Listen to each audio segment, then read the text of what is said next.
minds wide, knowledge flowing, equations on the board, numbers never sleep. Teaching math and physics while them haters count sheep. Actual education, tune in and get schooled. Flipping textbooks, breaking all the rules. From Newton to Einstein, concepts elevate.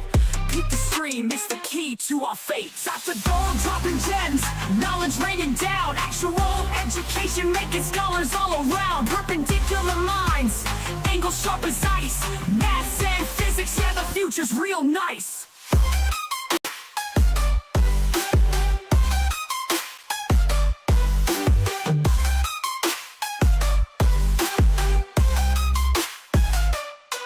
Got the Pythagorean triangles about to flex. Quantum theories on deck, breaking all the specs. Relativity theories, worlds getting small. Grasp the universal laws, standing tall. From the atom to the cosmos, we rolling deep. Grazing up the stars, no time to sleep. Black holes and supernovas, concepts we unfold. Brain power heavy, yeah, that's Dr. Gold. Dr. Gold dropping gems, knowledge raining down. Actual education making scholars all around. Perpendicular minds, angles sharp as ice. Maths and physics, yeah, the future's real nice.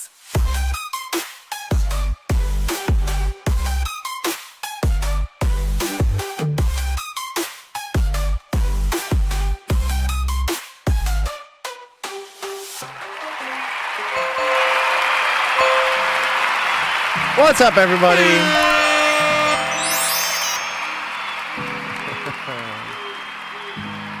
Alright. Ooh, we got a lot of people in the chat today. Ooh, I just saw all this. Wow. Yeah, what's up, Chantrix? What's up, 12th? What's up, Recky Rec? Happy New Year. Welcome back. Yeah, thanks for all that, guys. That's dope. Yeah, nice. That's Alright, one sec. Let me start this on Discord. There we go. Yes, it has been a hot minute since we've streamed. I think it's been like 2 weeks. But it's the winter break. You know, I figure, you know, I tell students, like, you know, take some time, go be with your family. Enjoy being a kid. You don't have school. And prepare for the next year, which is now. I still need to kind of plan for this year. It's on my list of things to do today, but I don't know. I feel like as these days in January start creeping up, I kind of like start holding on to as much as I can of like, no, it's still winter break, right? I don't want to be an adult anymore. Anyways, yes. Hey, Dr. Gold, just wanted to tell you, can you give me the code as soon as possible? I want to buy it. Yeah. With all due respect, I don't think I've ever seen a student say with all due respect. I appreciate you being respectful. But yeah, no rush, just a reminder. It sounds like a rush. It doesn't sound like a reminder. You kids are funny. Yeah, I'll process the rewards later today, I think. Yeah, sorry. It's when we're on break, I need some time to myself to just detach and recharge. But yes, we're back as of today, so I'll go through and see reward stuff. Chandrick says, I didn't have school today because too much snow. Yeah, there's like these big blizzards coming through. Right, yeah, crazy new blizzards coming through. Recky Rec, one thing you need to make sure, because I think you asked for a PlayStation gift card, you need to make sure that US dollars is okay, because that's what it comes in. I know there are some students that are not based in the US, which technically I'm not supposed to get you gifts, but as long as you're at streams and it's US dollars, I can assume you're from the US. But just a heads up that yeah, that's how it's gonna be. So yeah, well, maybe it works. I don't know. Talk to your friends who live in Canada if US PlayStation gift cards also work in Canada. I don't know. Anyways, let's see. Yeah, it is the new year. We did a fun little thing. I really like doing this. I do this at the beginning of every year, where I tell, I have this, one second, let me go to the, no, not the laugh track, let's kill that. this is where it is. Yes. I have the students talk about what their 2025 goals are. Yeah, we do a little bonus giveaway at the beginning of the year where we say, you know, talk about 3 things for like what we call New Year's resolutions, 3 things you want to do in 2025, and also 3 things that you did in 2024 that you thought were really cool. So this is important. Yeah. They call this like gratitude and whatnot. It's very easy sometimes to forget how much we've accomplished and only focus on how much we aren't doing, and it's very easy to feel like, oh, I'm not good enough, or I don't know, I've wasted all this time, blah blah blah. But I really like, you know, going back and being like, okay, wait, but like, what did I do? And you'll be surprised actually when you start writing it out and be like, oh my god, like I did this, I did this, I did this. Okay, I'm actually not like a lazy piece of shit. So I need to do this myself. I did not say my 3 things. I will say my 3 things on stream here. Yes, I'll do them. But yes, okay. So 3 new habits for 2025. Okay. Or resolutions. Right. Okay. Resolution number 1 is to become more financially stable. That is 100% my resolution. It's difficult these days, especially with how inflation's working, to even just make ends meet. And I've been able to kind of like float based on like tutoring and like some other odd jobs here and there, but honestly it's getting stressful. And along with, you know, finding funding for this server, it would be a lot easier if I had some like stable job. This was part of kind of like my the last like year. I call my year of rejection because I just dealt with so much fucking rejection last year. I think I applied to something like 20 or 25 different jobs, which I feel like I was very highly qualified for. A lot of them were like, we need a content creator, or we need someone who can do math or science, or even this latest one at UCLA, they needed like a physics professor. And I was like, I literally teach physics all day and whatnot. And they said, oh yeah, yeah, you're good. And just never heard back from them. So I don't know. And it's okay. That's what life is like. You get rejected a lot. So my resolution going forward next year is to get a yes from somebody. How does this work? What's up, MQ? Oh yeah, welcome, dude. Yeah, you're welcome, dude. So this is a live stream where we help people out with math and science. If you have like homework questions and stuff and you're in rewards. This is the first stream I'm doing this year. So I'm doing a little bit of a catch up. So give me like 5-10 minutes and then, but yeah, if you join the Discord and then you go to, the syllabus or whatnot, it'll explain everything. Yeah. It's 1 a.m. here. I can't solve this question for 4 hours or so I stayed up. Oh, okay, cool. Yeah, just post it. Since you're first time new person, whatever, I'll let you skip the line, and because it's 1 a.m. for you. But there's a channel here called Help Screenshots in the Discord. Just join the Discord, post a screenshot of your question here, and we'll do it on the stream here in like 10-15 minutes. Let me just catch people up on the new year real quick. Anyways, yeah, so number 1 resolution, either some sort of full-time job or some sort of like secure funding grant, so that I don't have to keep worrying about how I'm paying rent every month. That's resolution number 1. Resolution number 2 would be to get back into a regular gym schedule. I was pretty good at going to the gym and like exercising, but it was pretty irregular, and I wasn't ever like setting a set time for it. And what would happen is, especially during like final exams or busy parts of the tutoring season, I just wouldn't have the time to go because I had to teach. And because of that, then my health starts slacking. And when that starts slacking, everything else starts slacking. Enter depression, all that other fun shit, you know? So, like, yeah. Second resolution is, like, have a more consistent, steady gym schedule. And make it a priority. So. And then, well, let's see. Resolution number 3. I'd like to get monetized on YouTube. Yeah, that would be cool. That would be resolution number 3. I'm like 10%, I think, at this point. YouTube monetization is like dummy hard to like get, but it would help with again, like, generating funds and stuff. This kind of goes into the financially stable part, because it would be nice if one of these things, whether it's YouTube, TikTok, Twitch, one of these things like starts like bringing in consistent revenue, then I don't have to worry as much about that aspect, and I can focus more on helping you guys and doing stuff. So yeah, as of right now, let me see, what are we at right now? Where's my web? There we go. Yeah, so in order to get monetized on YouTube, you need a lot. There's a lot that you have to do it.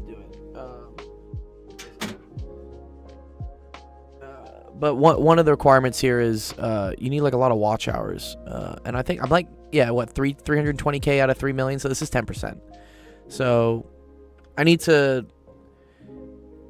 figure out a way to game this fucking YouTube algorithm, because we get a lot of like comments and stuff. It's really cool. I got 70,000 views in the last 28 days. Yeah, you need 3 million views on shorts to get monetized. Yeah.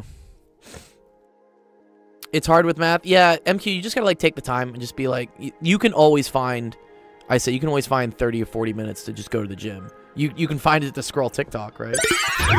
So just do it to go to the gym. Yeah, I can do Roblox. Yeah, if you want Roblox, I can give you Robux. That's fine. Yeah. But anyways, yeah, no, so we have a lot of good content. I think what I'm gonna start doing is, again, more consistent in putting out shorts, and then also this podcast, which is really fun, and I know you guys enjoy it. I have a lot of fun with it. I'm gonna get more aggressive at scheduling guests for it, because towards the end of the year here, I was kind of busy with other stuff, and I didn't prioritize getting guests for you guys, but I will do that. Anyways, so those are my 3 new habits I want to do. Oh, what's up, Laz? Good to see you, dude. At the hotel. Where are you traveling, Laz? Let us know. 3 accomplishments from 2024. Okay. 3 accomplishments that we had. First, we got to 1,000 viewers on, was it? Yeah, 1,000 subscribers. No, 1,000 followers on Twitch. I was happy with that. I wanted to get to 1,000. We got to almost 1,400 here by the end of the year, so I was really happy about that. I played my first big DJ show, I guess, to like over 500 people. That was really cool. So I was proud I did that. And then what else? And you guys, I would say you guys are probably the biggest accomplishment of last year. Like, we kept this thing running, and the Discord grew, and there are more people, and there's more views and all this fun stuff, and we have a pretty good community now of math streamers that help out with stuff. Regular videos is I think it's 3,000 watch hours, MQ, but it's harder to get regular videos to get views. Shorts are a lot easier. My background, I am a physics PhD from UCLA. I graduated, I think, 4 years ago. I don't know, time fucking goes by so fast these days. And now I run this. It's a nonprofit for teaching kids math and science. Anyways, so yeah, those are my 3 new resolutions, 3 accomplishments. I will go through and respond to all of these things. But thank you so much for all the students so many of you guys wrote really cool stuff here. And I'm really, really excited for you guys. Yeah, look at this. Half Alpha got an 18-minute 5K. Like, that's dope.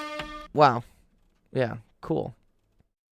I ran a 5K yesterday. It took me like 25 minutes. but wow, 18 minutes. Yeah, like, look, Ash wants to get a job, get a car, save money, and get a Mac Mini. There you go. That's cool. Yeah. Love all this stuff. I'll go through and read all you guys, but I appreciate all this stuff. Your cousin studied at UCLA? Very cool. Yeah, it's great school. Yeah, I love UCLA. Great place to learn.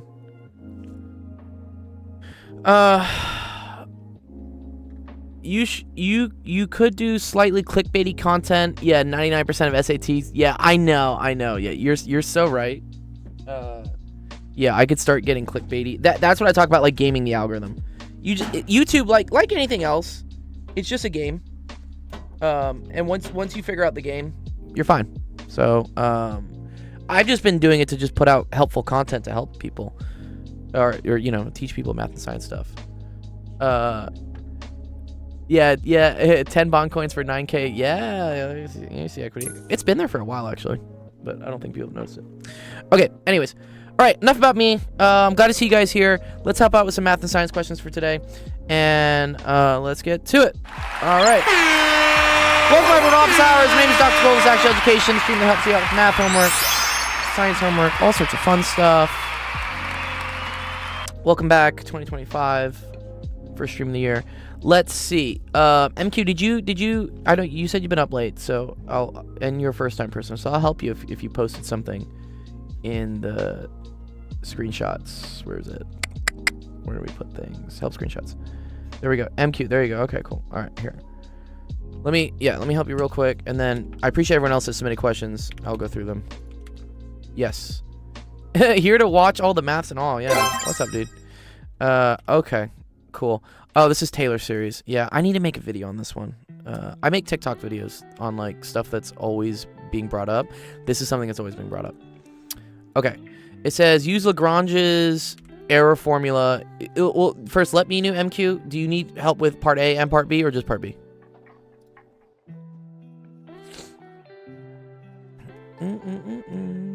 Part A. Okay, cool.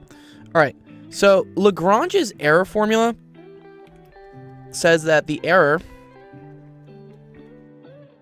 at its most, so that they call this like the error bound, which is like the maximum amount of error there can be, has to be always less than what I say is like the n+1 term of a Taylor series. Yeah. Yeah, and again, a Taylor series is just, if you have like some weird function, like for instance, yeah, the square root of 1 plus x, what is that? That's, that looks something like this, I guess, is what it looks like, right? Yeah, it looks like this.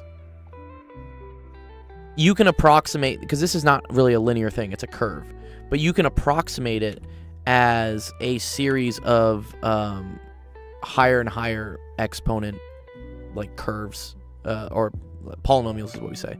So like this would be like the flat line, this would be this, and then you have this, and then you have this, and so forth and so forth. That'd be an example of like y equals 1, and then this would be like y equals x plus 1, and then you would add, I don't know, like, well, in this case it would be this. This would be like y is equal to negative x squared, and so forth and so forth. You just keep adding higher and higher terms, and when you put those all on top of each other, you can describe like weird looking curves.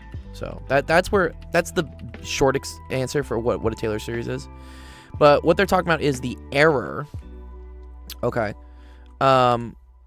which is because when you try to approximate a curve with a series of with a big polynomial, it only is accurate within where you're trying to like create it.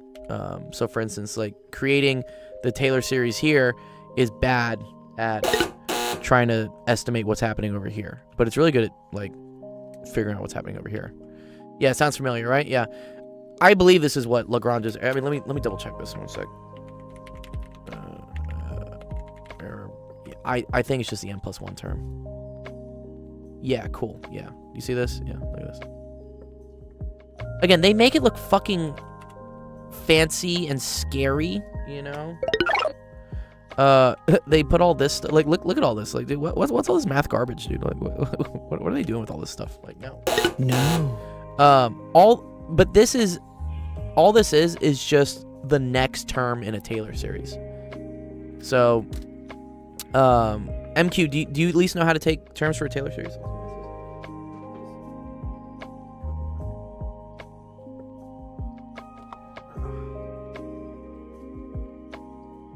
Turn this light on 1 second. There we go. I hate this dark spot.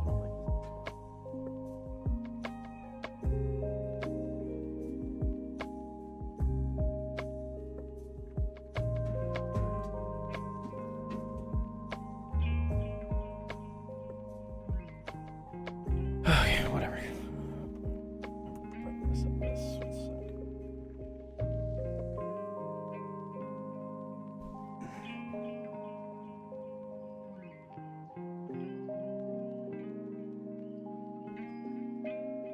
Okay, now it's fixed. That was annoying me. Okay. Some bounding derivative. Yeah, nonsense. Yeah, okay. Yeah, one sec. Yeah. Let me see. Taylor. Yeah, this is, people get confused with the error bound, the bounding the derivative part. Right, because this is, yes, this is just the Taylor series, right? That's all it is.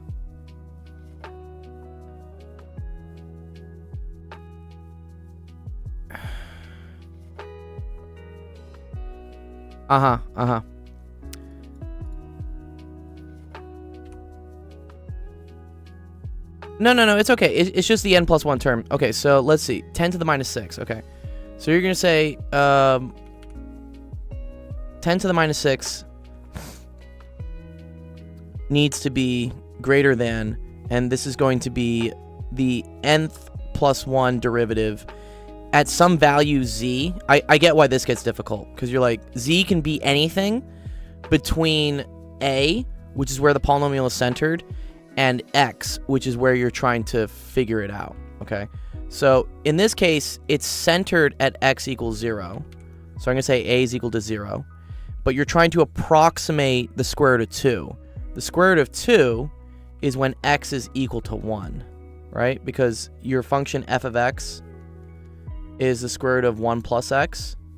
So in that case, x is equal to 1 in order to get the square root of 2.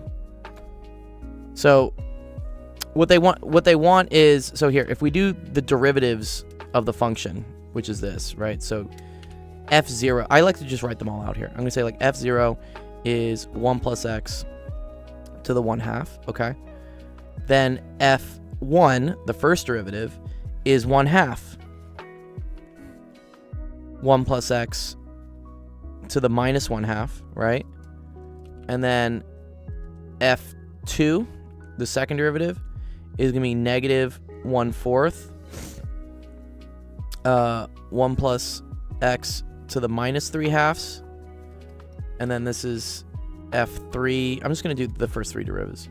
Is going to be 3/8. 1 plus x to the negative 5/2. Okay? These are all the derivatives. Now, what I want to look at is I have the choice to plug in something here for x, which is really what they call z, somewhere between 0 and 1. Yeah. Set x to be equal to 0. Yeah. Again, that's so rough why they're writing it like that. They are showing that well, that formula actually doesn't really work because this coefficient keeps changing. Right? Because you keep bringing the power down,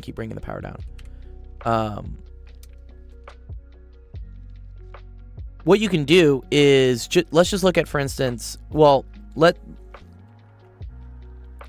n factorial. Yeah, but that doesn't really work because look, it's 1/2, 1/4, 3/8, and then, right? This one is going to be negative 15 over 16. Like, what? 1 plus x to the negative 7/2. Yeah, there isn't a nice explicit formula for this MQ. You're not meant to like solve exactly for n. Whenever you do this with like Lagrange's error formula,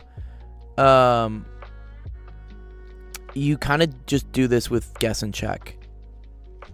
You try and you see like, are we less than 10 to the minus 6? If we're not, we got to keep going. Yeah, you're not actually going to explicitly solve for n a lot of the times. You're going to write out derivatives and then see what the error is at like whatever level. Okay.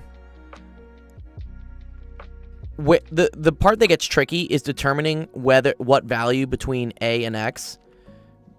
Right, but since the coefficient nonsense is smaller than n factorial, I can't bound it. Well, okay.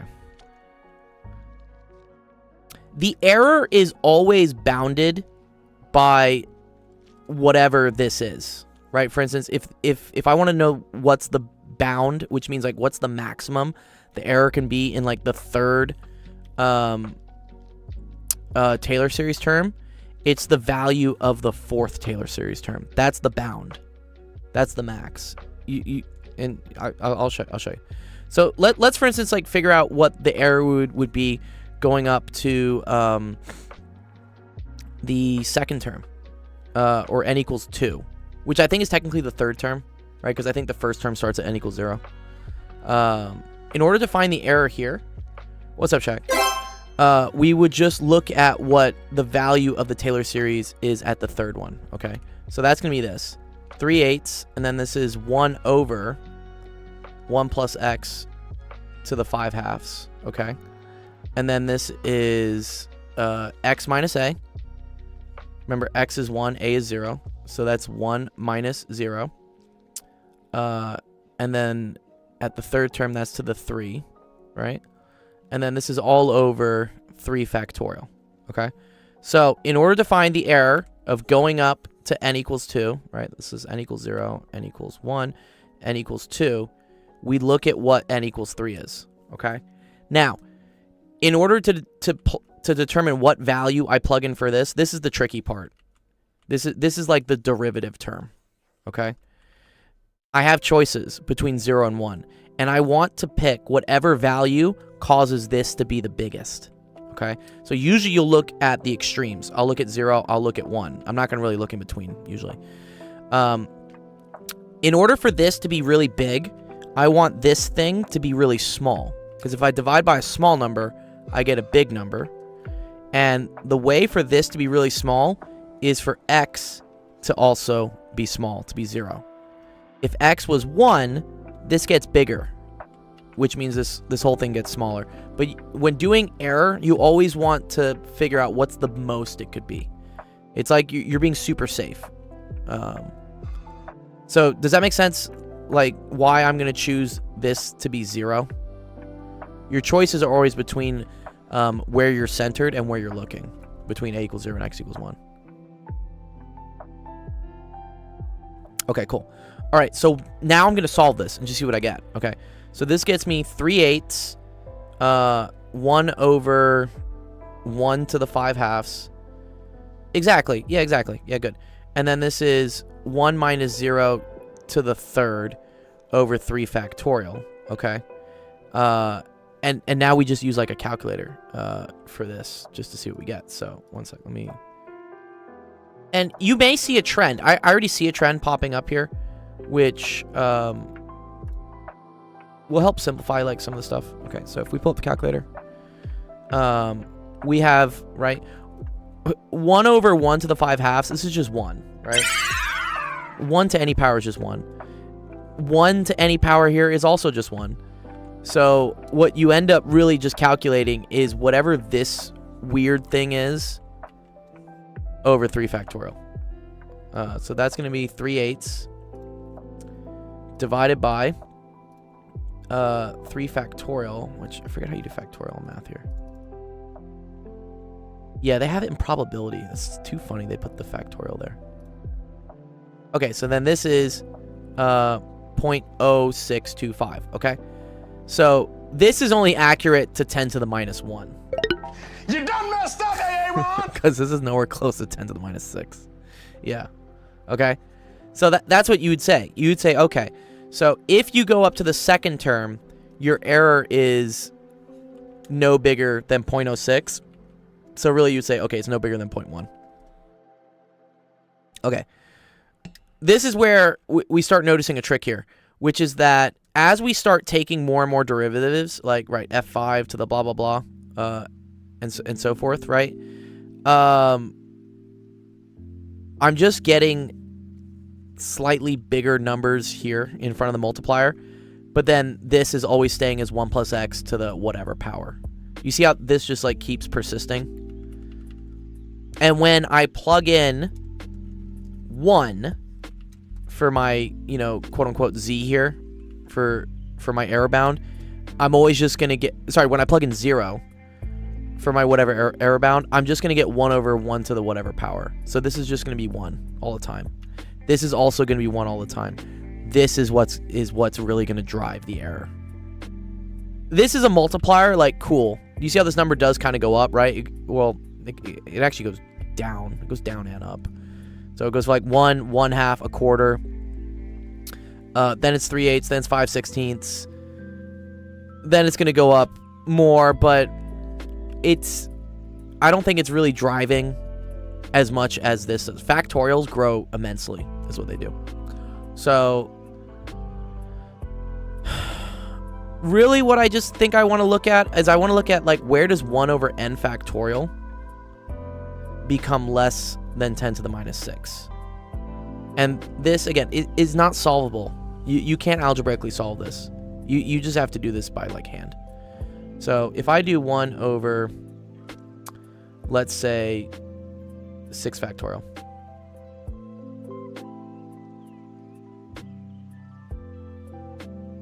That's 0.0013, okay?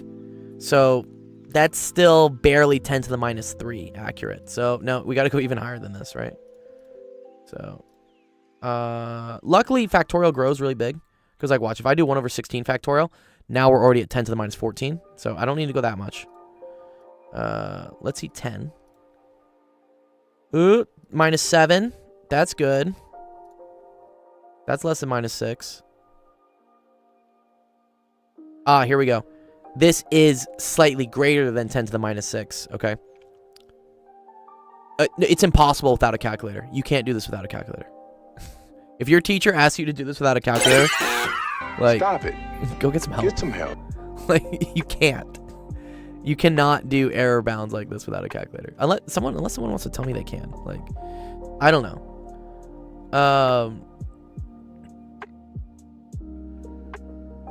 Yeah.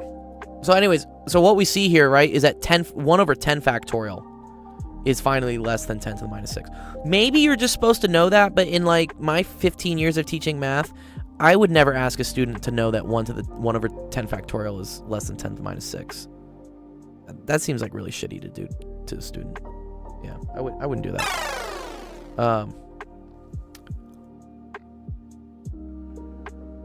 From what he told me, it's because he's not looking for the smallest n, just some n. Well, sure. We'll tell him that, like, n equals 100 is fine.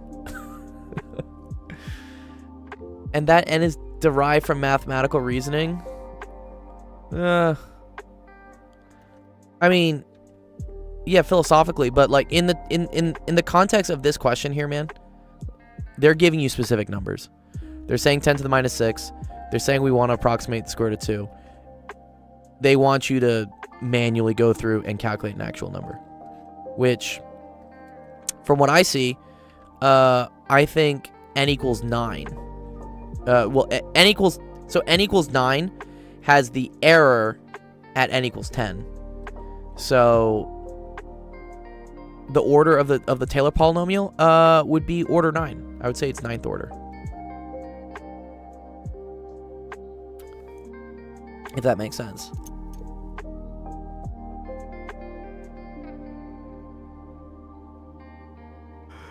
If they wanted to do this, wow, that sucks. This is even more calculator heavy, because now your x would be equal to 42, right? But that doesn't change anything, right? All that does is that changes this, which, again, really needs a calculator, because now instead of 1 minus 0, this becomes 42 minus 0, and this gets, like, stupid big. Yeah. Yeah, how to approximate this would be like, no.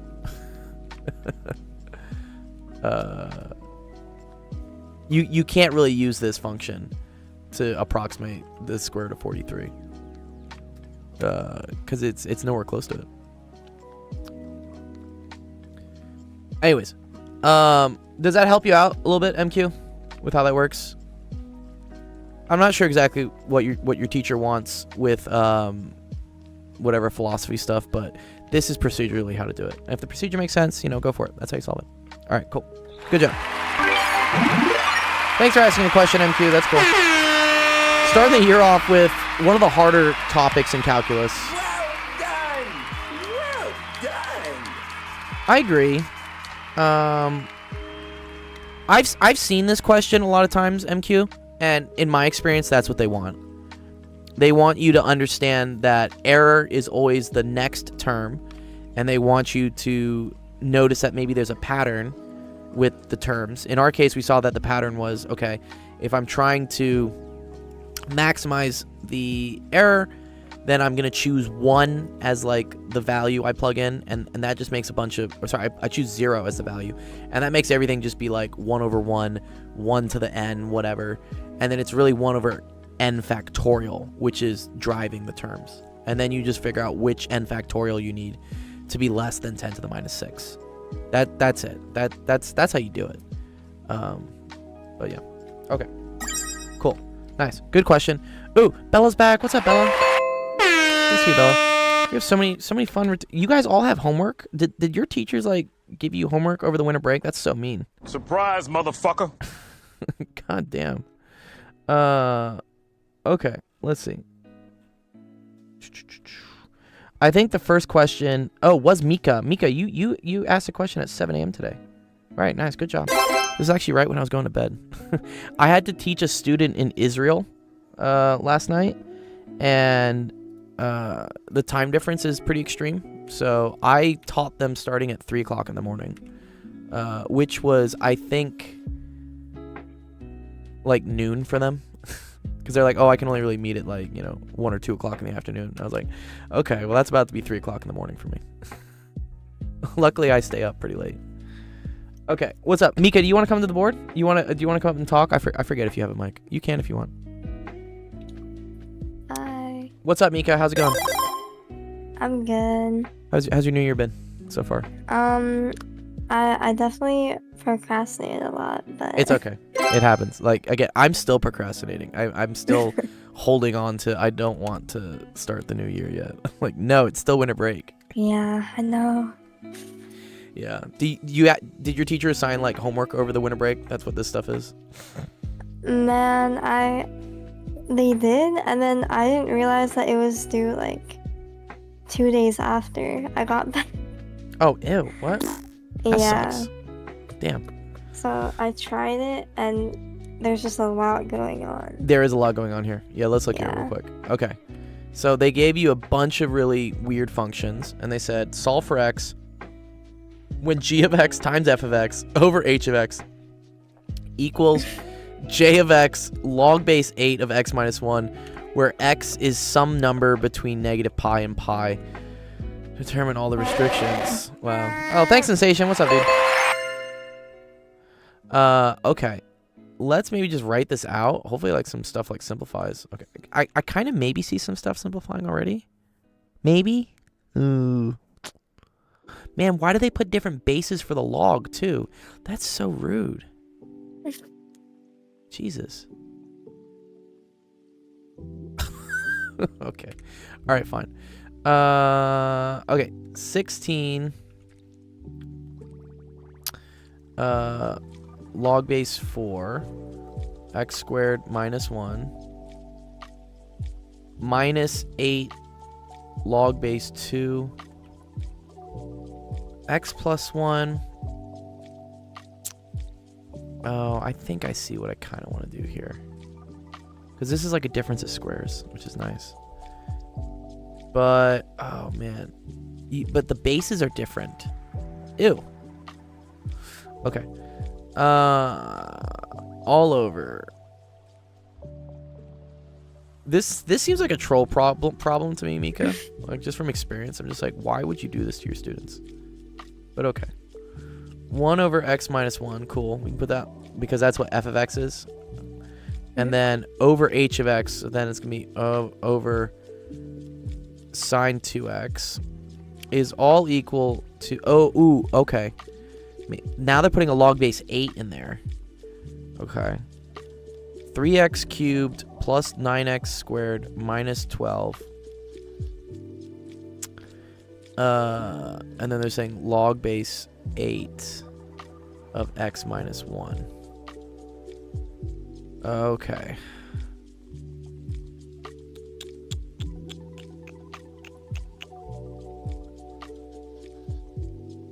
Cosecant, secant. That's the same as 1 over sine, 1 over cosine. which maybe, maybe. Oh, I think a lot of things are canceling here is what's happening. Wow. Okay.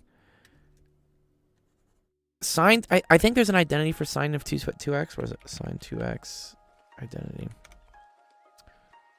Yes. Do you see this? Sine of 2x. Actually, sorry. I'm on the wrong screen. One second. Sorry. Okay. Do you see this? Sine of 2x is equal to 2 sine x cosine x. Oh yeah. Yeah, that's one that like we're supposed to remember, right? So I can rewrite this as 2 sine x cosine x, okay? And then this, so cosecant is 1 over sine. And then secant is 1 over cosine.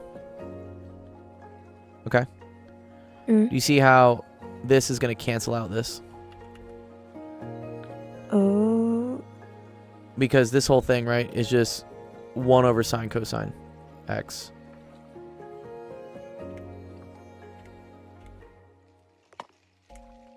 Whatever. There you go.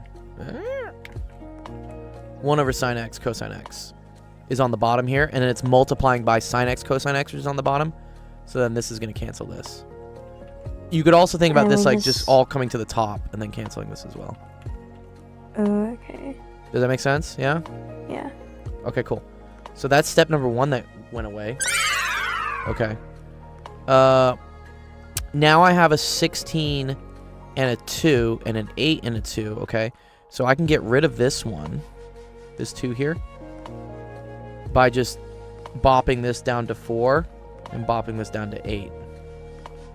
Okay? Okay. So let's see what we got now.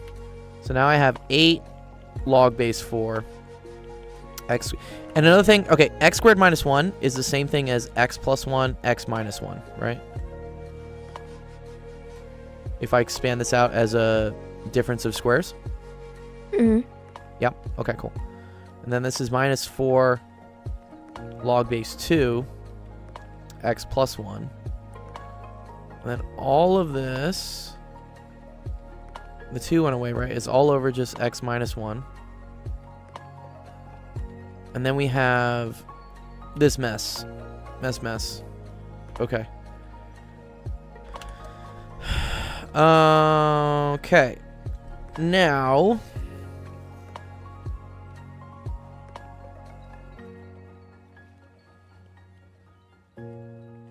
yeah, step by step. Yeah.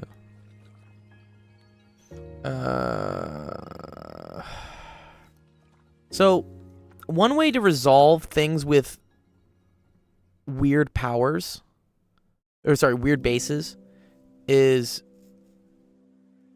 to write, like, okay, if I have, like, the log base A of B, that's the same thing as log of B over log of A, where I can just now define, like, some new base, whatever I want to call it. I could call this log base 3 or whatever, okay? Have you seen this before? If you have, so let's say for instance, if I have the log base 3 of 7, I could write this as the log base 2 of 7 over the log base 2 of 3, where I just pick this 2 arbitrarily. It doesn't matter. You can pick whatever base you want. Okay, this is one way to resolve things when the bases are all different. So, I think I'd like to write everything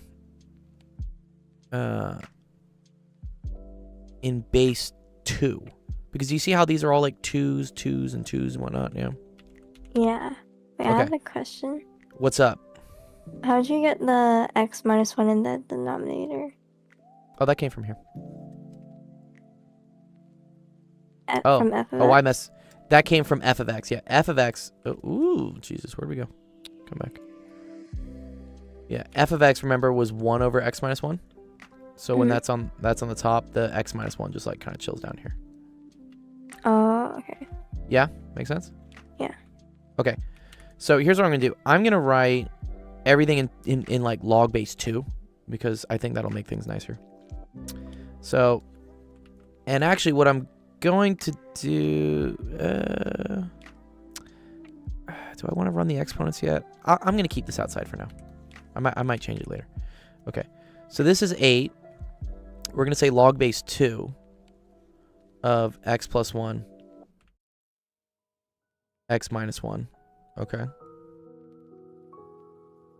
All over the log base 2 of 4. Okay. That's how I wrote this and this as this over this. Minus 4 log base 2 of x plus 1 all over log base 2 of 2. Again, this is all over x minus 1. And then this is equal to this. But now we're going to write the log base 8 of x minus 1 as log base 2 x minus 1 over log base 2 of 8. Make sense so far? It's a marathon. Yeah. How This is- come? Yeah. How come you also made the base already log 2? Log 2. Good. So when I do this trick of writing log base a of b as log of b over log of a, this is technically whatever base I want it to be. You can say that this is like log base. Where's my key not working? There we go.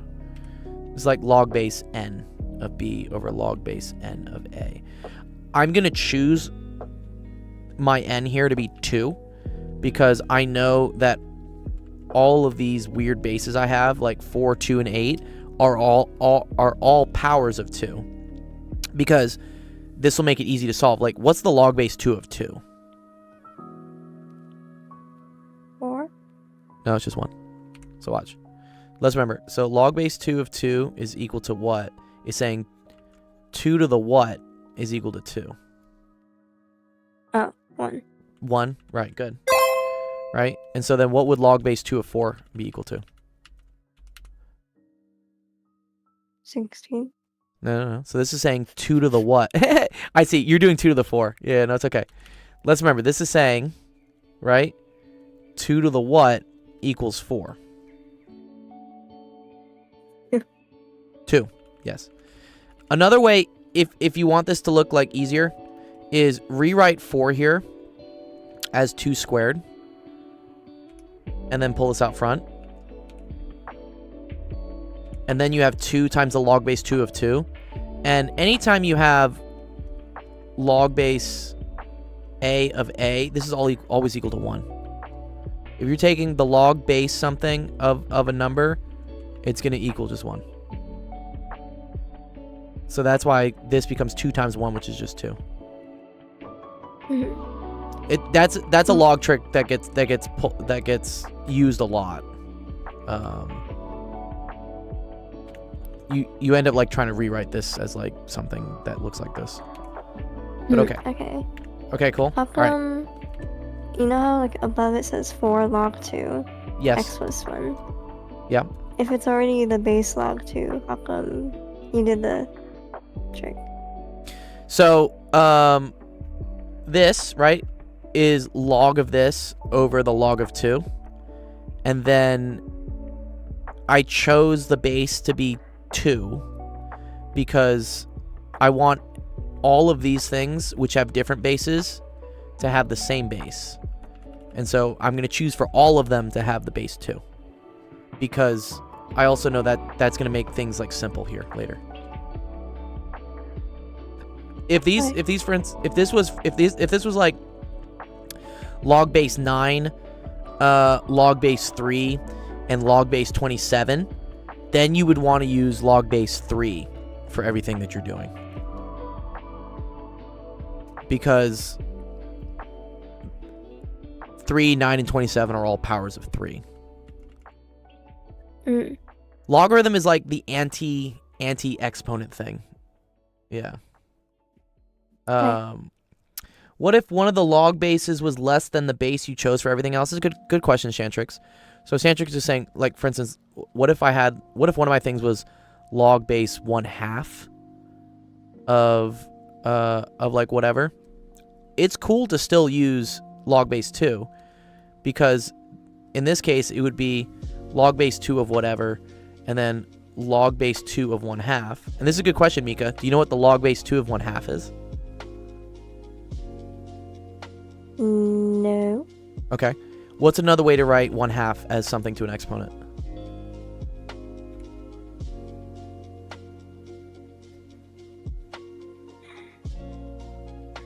So what if I did like 2 to the negative 1? What's 2 to the negative 1? 1/2. Yeah, you got 1/2. Yeah. So 1/2 is 2 to the negative 1, right? So this ends up just becoming -1. Because look, 2 to the negative 1 equals 1/2. Yeah. So even if things are fractions and whatnot, just look to see if the negative exponents would hit it as well. That's why I wouldn't be scared if this was, for instance, 1/16, because then this is just -4, because 2 to the negative 4 equals 1/16. I know this is confusing because you're having to like think backwards with exponents, right? You're just like, wait. It's like, to what power gets me this? And this is why logarithms are, in my mind, they're like, they're the inverse function to exponentials. Okay, so this is 2, this is 1. That means this is going to be 3. Okay, now we have some nice stuff to work with, because look what happens here, Mika. 8/2. What's that? 4. 4. Good. So look, I have 4 log base 2 of x plus 1, x minus 1, minus 4/1 is just 4, minus 4 log base 2 of x plus 1, all over x minus 1 equals this, and now it's log base 2 x minus 1 all over 3. Okay? Alright, we're closer. I see light at the end of the tunnel now, though. Do you know what happens when I have, for instance, log of A times B? What's another way I can write that? That's when it's like, wait, is that the... It's called the product, I guess the product rule for logarithms. So if you have log of A times B, that's log of A plus log of B. Yeah. Oh, yeah. Magical log. What's this that Shantrix posted? Oh, that is a magical log. Wow. This is log of A plus log of B. Okay. So what I'm going to say is, like, this thing here is A, and this thing here is B. Because you see how I have log of something times something? So this is going to be 4 log base 2 of x plus 1 plus 4 log base 2 of x minus 1. And make sure the 4 is hitting both things. You see how we put the 4 on both? And then this is minus 4 log base 2 x plus 1 all over x minus 1 equal to whatever this nonsense, right? Thank God for copy paste. Oh, what up, Sensation? He's alive. Barely alive. Yeah, barely alive. Dude, I feel the same way every day, dude. Okay, so do you see how I have 4 log x plus 1 minus 4 log x plus 1? These are gonna go away. Okay. Yeah. You see, there is light at the end of the tunnel here. So now I have 4 log base 2 x minus 1 all over x minus 1 is equal to 3x cubed plus 9. Oh, no, I'm just going to paste this. What am I doing? There you go. Whatever. Okay. And now look. You see I have this here and I have this here as well? Wait, what did you do again? I was looking So down. you're good. So I took this. This was plus. This was minus. I got rid of these, right? So then I'm just left with this. Okay. I didn't change anything on the right here. But you see how I have a log base 2 of x minus 1 here and a log base 2 of x minus 1 here? Ooh. Mhm. So now I can divide them out. Right? Those go away. Uh-huh. And now I'm left with 4 over x minus 1. It's equal to this. Well, minus the... We don't have the log base. We don't have this anymore.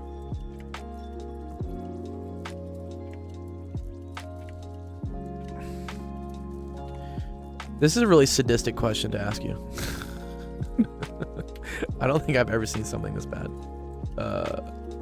It's fun though. I don't know. If I find this, you're probably like, what the hell? This is not fun. I just want to see. Okay, cool. Okay. All right. This is more or less an algebra problem. It's about to be okay. Watch what happens when I run the 3 over here. I'm gonna get 12, right? And then over here I get is equal to 3x cubed plus 9x squared minus 12 times x minus 1. Okay. Mhm. So now we gotta FOIL some stuff. 12 is equal to 3x to the 4th.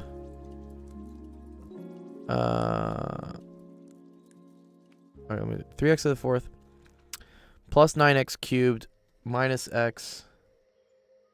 Oh, I do have the golden hour. Thank you so much for telling me that. Why do I have the golden hour? Yeah, you're so right. Let me turn that off. Thank you. There you go. Awesome. Also, you wrote minus 1 instead of minus 12. Uh-oh. Where did I do that?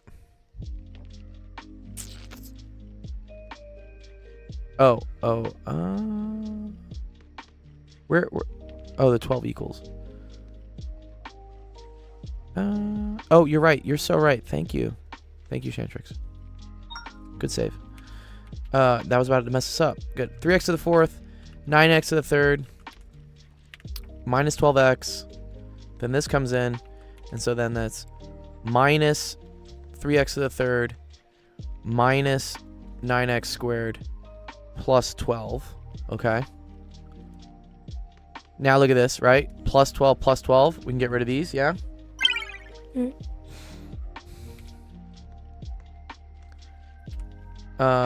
And let's simplify a little bit. So now I have 0 is equal to 3x to the 4th. 9x cubed minus 3x cubed is plus 6x cubed. Minus 9x squared. Oh, and that's it. Okay, and then minus 12x.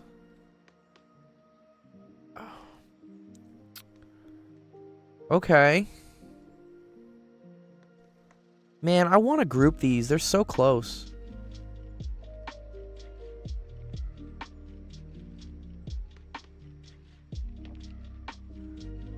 Oh, it's because I don't have an x term there. Man, that's annoying. Okay, whatever. All right, you can pull 3 out of everything here, right? Yeah. So 0 is equal to x to the 4th. Actually, you can pull out 3 and an x. So, yeah, careful thing here, because this is technically, this means 0 is a solution, but we'll show why it's actually not a solution. So this is equal to x to the 3rd plus 2x squared minus 3 minus 4. Isn't that minus 3x? Yes. Good job. Yeah, thank you. Man, it's so close. This is like 1 to 2, and this is like 3 to 4. I wanted to group this. I can't, though. Damn.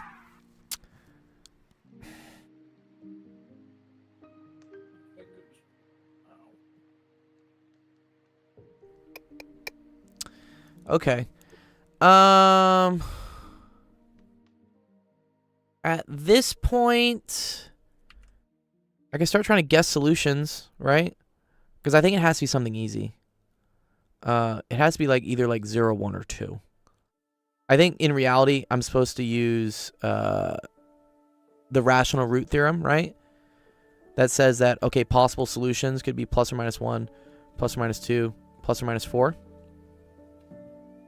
Did you ever learn this, right? For solving like higher degree polynomials? Yeah, my teachers like us using a factor theorem. This is the factor theorem. Yeah. Yeah. When it's just x squared, it's great. When it's higher powers, you look at the factors of this divided by the factors of this. This is just 1, so I don't really care. So I'm just going to start plugging these numbers in and just see what happens. So 1 plus 2 is 3. 3 minus 3 is 0 minus 4. Okay, so plus 1 does not work. That doesn't work. What about minus 1? So that's negative 1 plus 2 plus 3 minus 4. That one does. Nice. See, plus 2 plus 3 is 5. Minus 1 minus 4 is okay, so negative 1 is a factor. So negative 1 is a factor. Which... now what you're supposed to do is do you like polynomial or synthetic division? Synthetic. Okay, cool. So that's just this, right? 1. Then this is 1, 2, minus 3, 0. Or, sorry, minus 3, minus 4. So that's 1, 1, 1, cool. 3, cool. 3, 0. Oh, wait, that has a remainder in it. What happened? What went wrong here? Uh-oh. Is it negative 1? It's negative 1, but I feel like if it's negative 1, this stays as positive 1 because it's x minus the thing.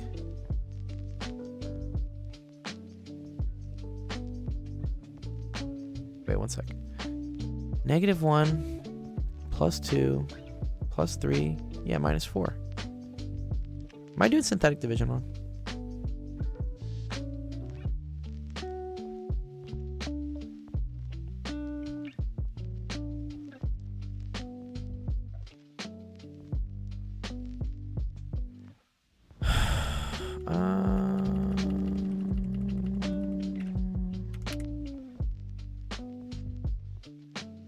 Negative 1 plus 2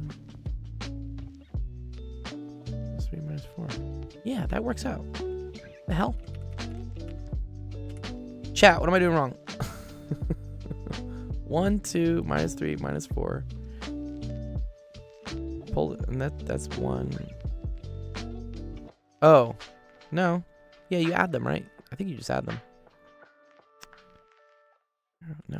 Fuck. Okay. If I do it this way...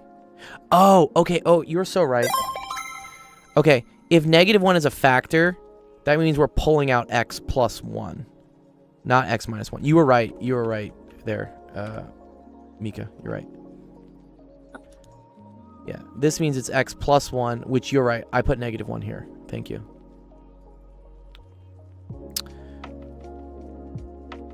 Okay, now it's 1. Cool. Minus 1, 1.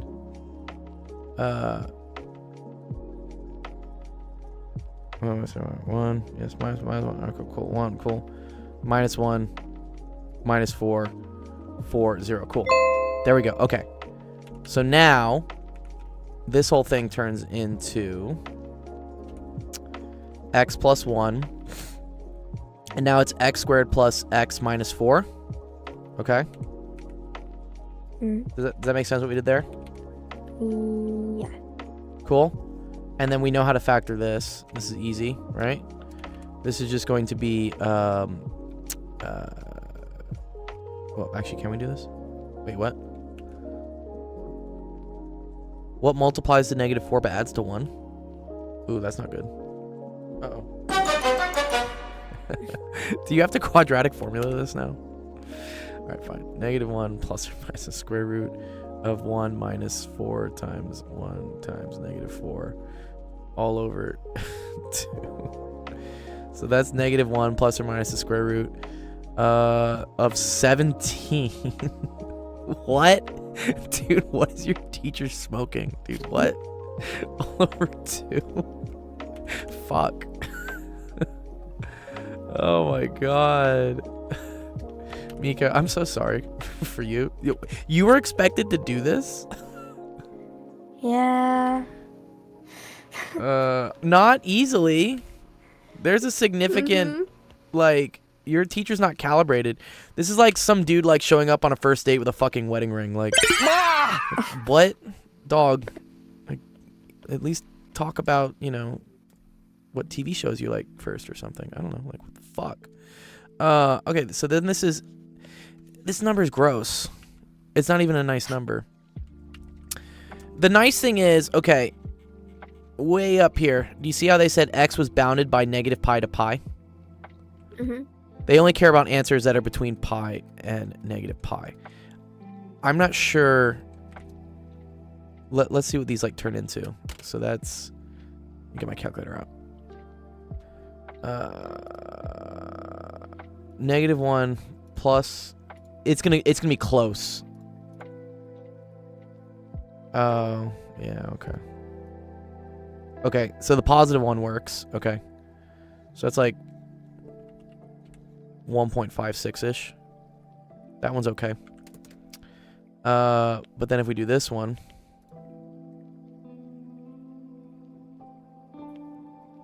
this is also going to work as well. Fuck. Okay, so they both work. Okay. So, whatever. Yeah, it's x. These are the two solutions. So, x minus 1.56, and then x plus 2.56. Okay. That means we have 3 solutions. And the solutions are 0, -1, 1.56-ish, and then negative 2.56-ish. Okay? However, if we scroll all the way up to the top here, there are some restrictions, right? So because we divided by, and what this means is that even though things simplified, we have to look at the original expression, which when h of x was like sine of 2x on the bottom here, okay? If x is equal to 0, that becomes sine of 2 times 0, which is sine of 0. What's sine of 0? I forgot my quadrant circle. It's okay. Is Sine of 0 is pi 0. and pi? No. Sine of 0 is 0. Okay, and so what ends up happening, right? If sine of 0 is 0, and then we're dividing by 0, is that okay? No. Nope. Yep, that's not good. One second.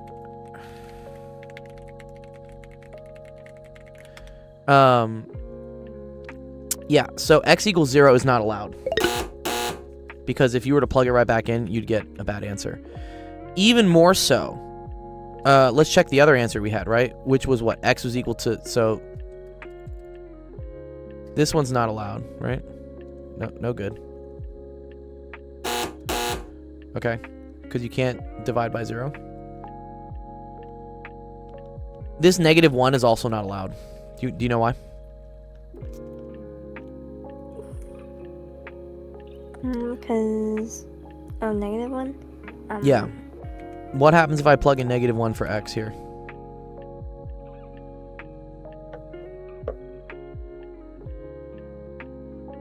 It'll make log, not log. Yeah, it'll make log, not loggy. Surprise, motherfucker. It's just like, it doesn't work. You can't take logs of Yeah. negative numbers. You can't take logs of anything that's less than 0. So, -1 isn't going to work. And also that negative 2.56 isn't going to work. No. Okay. So both of these numbers, log of -2, and then this is, this one is log of a negative. Bad. So it turns out the only answer that is correct and allowed is this one. So you can say, cool, x is equal to -1 plus the square root of 17 all over 2. And that's the solution to that whole big clusterfuck. Yeah.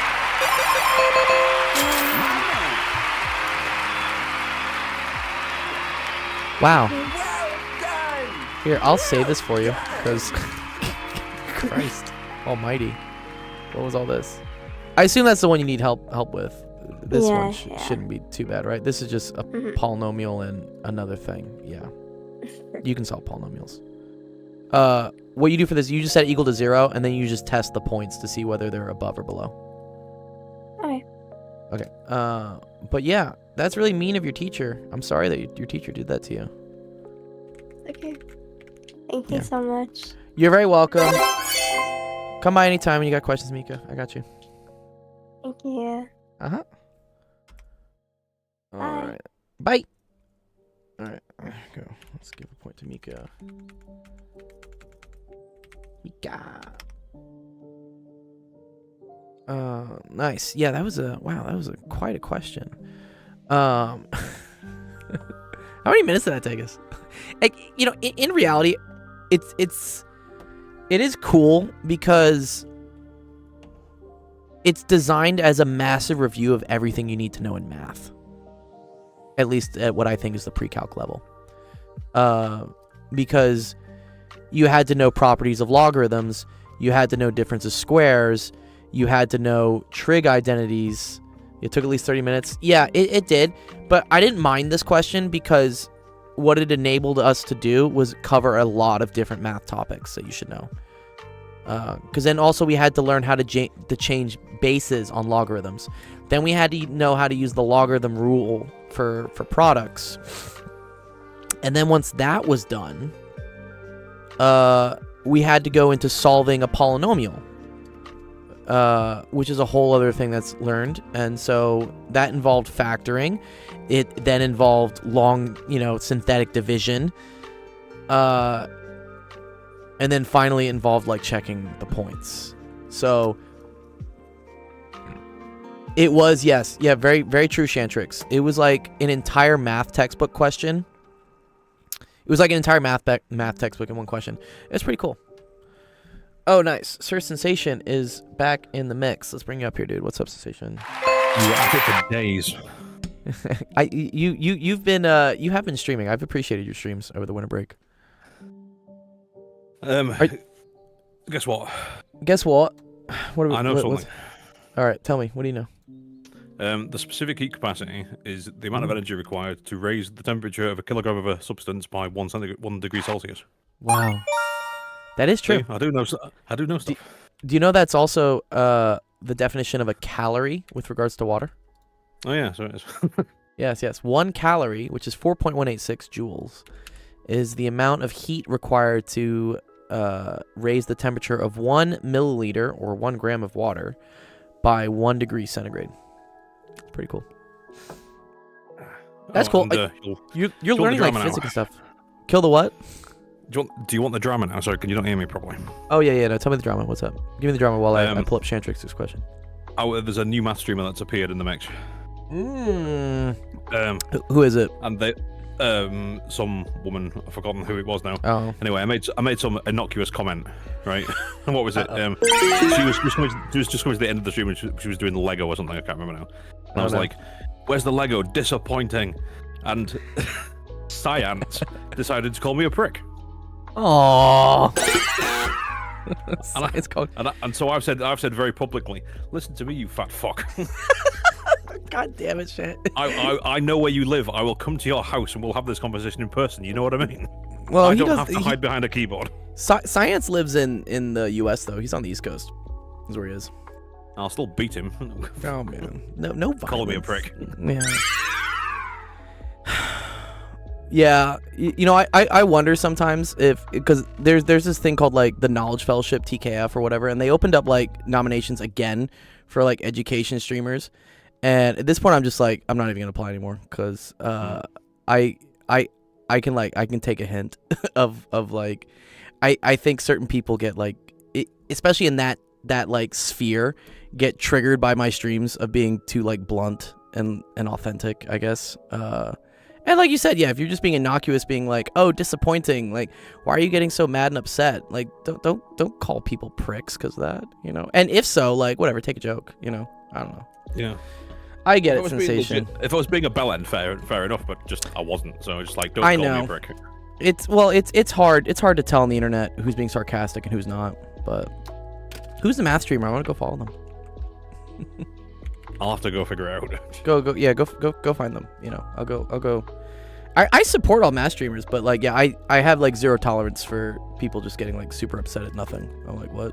Like, go take that somewhere else, please. I'm trying to teach.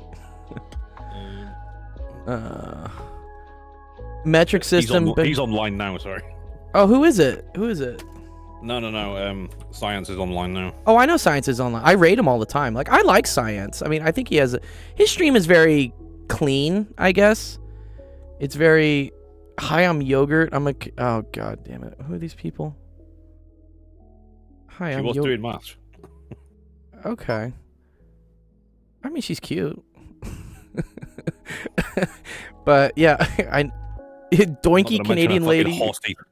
Stop. Such a we'd be nice to these people. Whatever, I'll give her a follow. I support people doing stuff. But also I know it's a lot easier for I never get upset these days when, you know, I see how difficult it is for me to like build followers and stream and whatever, and then I see like some chick out of nowhere who's just like doing absolutely nothing, has like 10,000 streams. I'm like, I know how this works. I know what the majority of the demographic is on Twitch. Big titties. Yes, yeah, it would help. Sorry, did I say the quiet bit out loud? You prick. I'm a prick now, apparently. You're a prick now. Sensation, are you infamous on the internet? I wonder if my association with you is what's causing like these people to get mad at me, which I'll defend you. I don't give a fuck. Like, yeah, fuck these people. Like, what? Like, I know. But what have I done? I don't know. Maybe they just see you like online and they're like, oh, that guy, you know, and then they're like, oh, he's on his stream, and like, but you know, I like your presence. You're cool. You're authentic. You know, I can get how you can be a little like triggering to the, you know, the wokies every once in a while. I get it. But that's intentional. I know. Yeah, but you know, it's like if you're a normal person and 99.9% of people are normal people. Yeah, then you don't get upset. We're sound, but it's like if you sit there saying, "Oh, look at me, I'm a man wearing a dress with fucking blue hair or whatever," it's like, you know, you gotta be careful. I'm like pseudo dating a girl with red hair right now. See, is the red hair okay, but the blue hair is not? I'm picking on stereotypes deliberately. I know. Yeah. Okay. Well, that's because I think Science also does like Lego streams. They do things where he like builds Legos on the stream. I don't know. It's a thing to do, I guess. I love Legos. Don't get me wrong. I did them a lot as a kid. They were like my favorite thing ever. And I think they're a great gift for young people because it teaches you like building things and engineering. Like Legos are dope. But I don't have time as an adult right now to do that. What's that? It's interesting. It's interesting you bring that up. It's like as a kid, I only ever built houses. What do you mean, like real houses?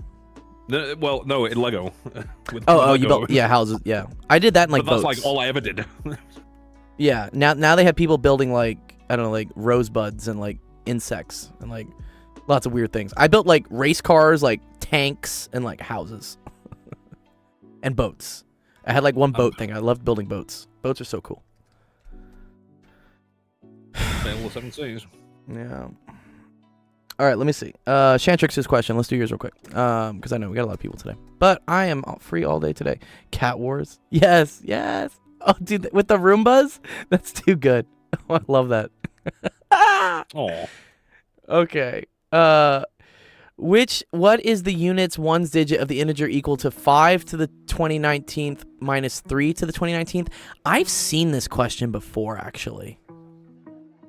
It's a maths what's the word? Yeah, it's one of these repeating things. Intentionally difficult. Yeah, well, it looks difficult, but it's not. It's a math challenge question, but it's very easy here actually. Because let's look at some patterns here real quick. And this is how on any of these math challenge questions, if you're trying to do these guys, just start writing out the first couple terms, and then you'll figure things out. 5 always ends in 5, correct. So look, 5 to the 0, that's 5. 5 to the 1, that's also 5. 5 to the 2, 25. Right? Okay. So this will always be something with a 5 at the end. Yeah. Let's look at the 3. Yeah, the 3 might be weird. Okay. So 3 to the 0, that's equal to 1. 3 to the 1 is equal to 3. 3 to the 2 is equal to 9. Nice. 3 to the 3 is equal to 20. Oh, what's up? Mika roll. Oh, Mika. Mika. Well, we know you, Mika. 3 to the 4. Oh, sorry, 27. 3 to the 4 is 81. Okay, I already see the pattern. And 3 to the 5 is 243. Do you guys see here? Look, 1, 3, 9, 7. 1, 3. I guarantee the next one is 9, 7. Okay, cool. That is the pattern. Right, 1, 3, 9, 7. So this repeats every 4. Okay. So 2019 is yeah, how many repetitions of this is that? Well, 2020 would be that'd be what, 504 of them, I think. Yeah, 504 of them, I think. Oh, so 2019 is the last one. Is that right? Right? Right, because look at this. So 3 to the 4th, so divided by 4, that's a rotation, and then it's the first one. Yeah. So the 2020 term. Yeah, okay. I think I see the pattern here. Okay. So this block repeats every 4 numbers.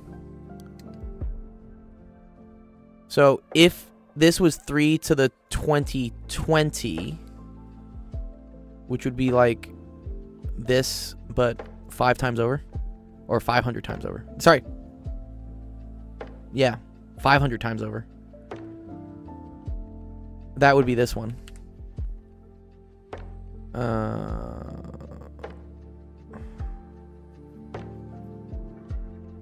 So I think this is going to be 7. I think 3 to the 2019 is going to end in 7. And so then, well, 5 minus 7, that's -2. Oh. Right? I can't help you. I'm barely intelligent enough to read the question. Oh, Shantrix is right. Carry the 1. Yes. Okay. Yes. It's 15 minus 7. You're right. Yeah, because the letter's less. Okay. So the answer should be 8. Is the answer 8? Always bring the answer sheets. Yes, yeah. Yeah, let me check. Shantrix is going to get it. We'll see. This is actually a really cool question. I like this one. I've seen this one before, though. And that's how I kind of remember how to do it.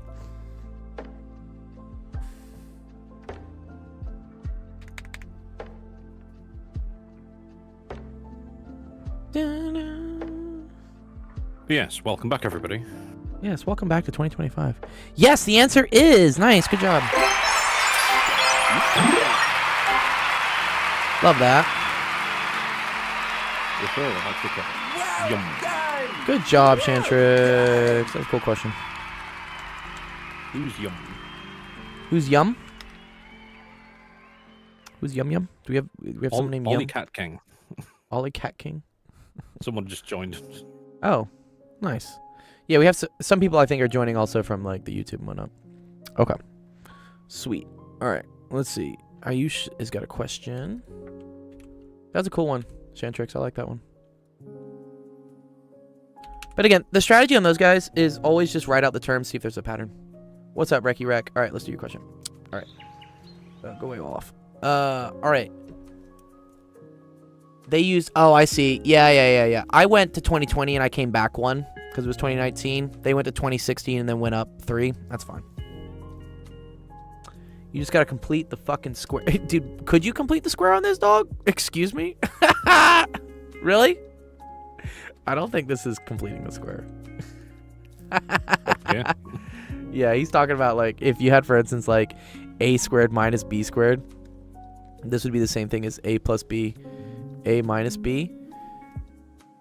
Interesting. Oh, wait. I think he may have a point here, though. I think this is almost... it's close. If this was 5 to the 2020 minus 3 to the 2020, then I think you could do it, maybe.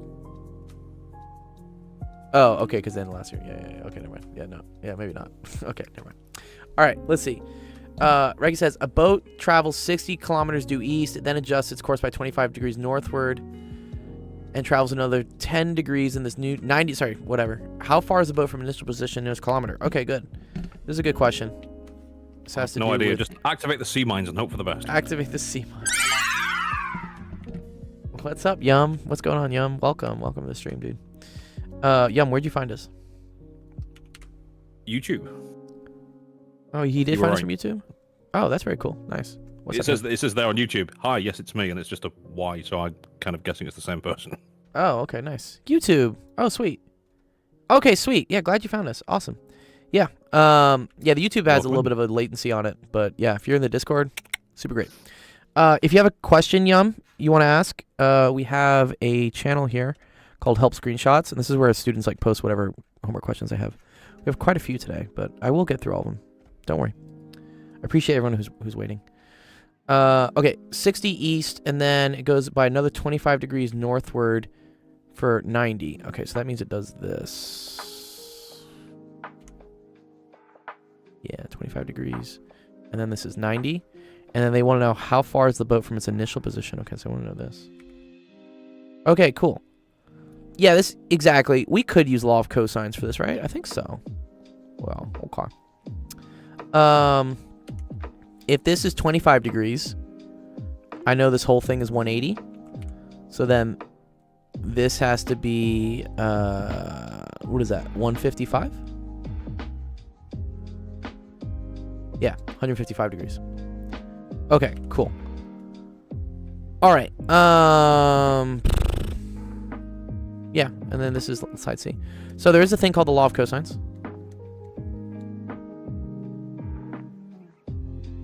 Which, if you have two sides and an angle, this is great. If you have two sides and an angle and you're trying to find the third side, awesome. I generally say this. So always take inventory of what you have and what you're missing. If I have two angles and I have two sides, or like one of the sides is missing or something, this is the law of sines. If I have three sides, or let's say one angle and three sides, one angle and three sides, this is gonna be the law of cosines. Technically, you can use this, or no. You can use one to like find the other, because if you have two angles, really then you have three angles, and then you have at least a side. Well, maybe not actually. Whatever. Here I know I have side, side, missing side. That's three sides. And I also have one of the angles of the triangle, so I can use law of cosines. And that says that c squared is equal to a squared plus b squared minus 2ab cosine of c. So, c squared is what we're looking for, is equal to 60 squared plus 90 squared minus 2 times 60 times 90 times the cosine of 155 degrees. Easy. Just got to use a calculator. Can't do this by hand. So this is 60 squared plus 90 squared minus 2 times 60 times 90 times the cosine of 155. Nice. Okay, cool. And then we have to square root that, because that's c squared. And that gets us an answer of 146.59. Nice. Good job. Good job, Ayush. Oh, and then we got to round it, though. I know, Chantra, exactly what you're going to say. Well done. To the nearest kilometer, yes, would technically be 147. Am I wrong? Did I do something wrong? Uh-oh. What did I do wrong? I may have done something wrong. I don't think so.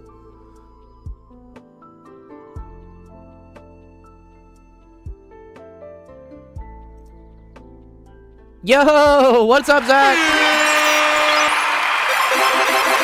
Happy New Year's, Zach. Yeah, happy 25 to you, dude. Yeah, shout out to Zach. Zach's awesome. Good friend of ours. Starting the year off with some more math streams. You and Penn Center, I think, are actually doing a series of some really cool courses. I'm going to make an announcement in my Discord to tell people. But, yeah, so let's see. It should be on the calendar here. So, yeah, if you ever want to know our other awesome math streamer friends and when they're streaming, there's a calendar. And so it's not this week. I believe it's next week. Yes, here we go. Very cool. Okay.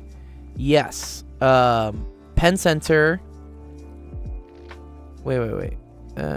Oh, here. So, Zach, you're doing Infinite Series. Okay, cool. And then I thought you and Penn are doing linear algebra as well.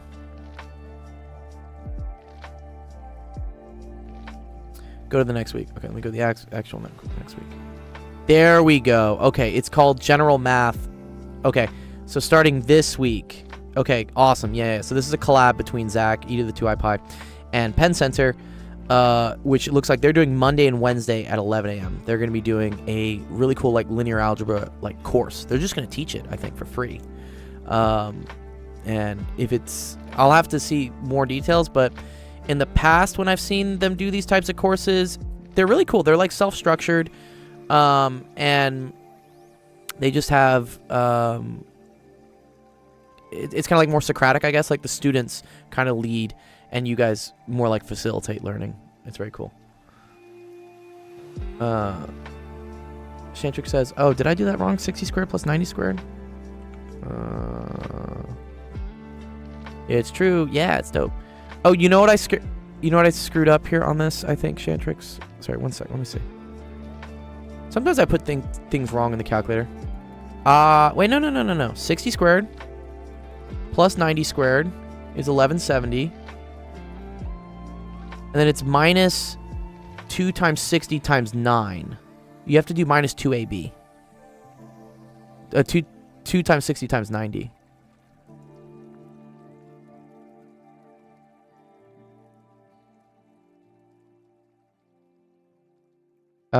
Wait, which is right?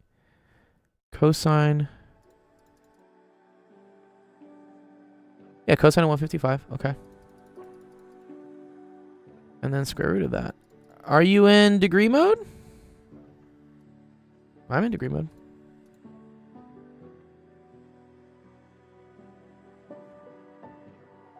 This is what he got. Battle of the calculators, dude. Well, let's see real quick. Who's correct? Am I correct or is Shantrix correct?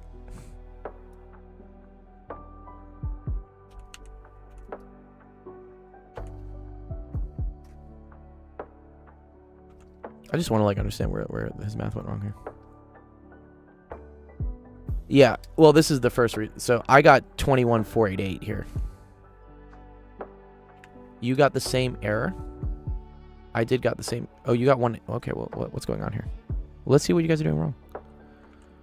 So you got. Ended up getting 21,488. Let's see where that comes wrong. Okay. That's that. Okay. Minus 2 times 60. That's 120, right? Times 90. Okay, you know what I think may have happened? If you're doing this in Google, you have to tell it that it's degrees. I'm pretty sure. Let's see. So we have this, right?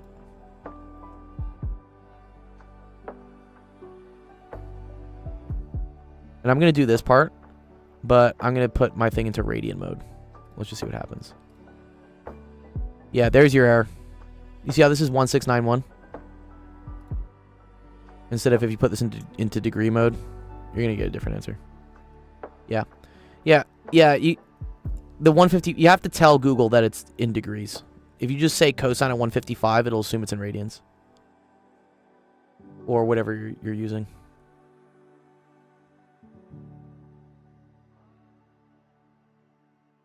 Food for thought. Yeah, because watch. If I do this, right? And now I do it again now that I'm in degree mode. Totally different answer. Gotta check. Gotta check. Otherwise, everything blows up. Chaos ensues. Between degree mode and radiant mode. I know. Okay, cool. Alright. Let's see. Who we got? This is your daily reminder that Windows died after Windows XP. You didn't like Windows ME?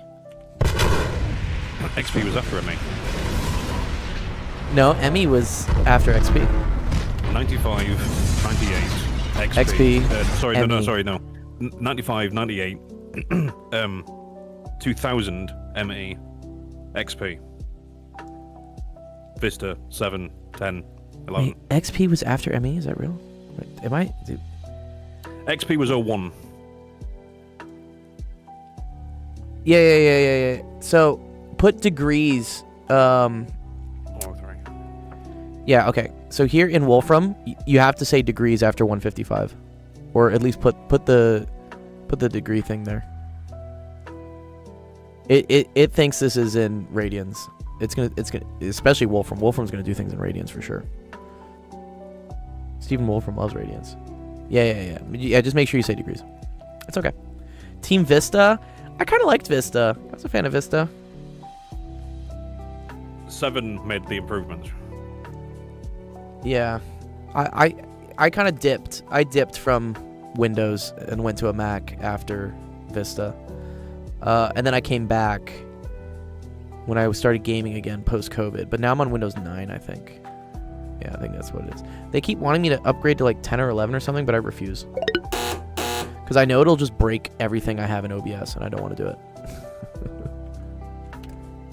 Yeah. Anyways, okay, you need help doing this one. Okay, cool. XP was super robust. 10 is fragile. Wait, which Windows do I have?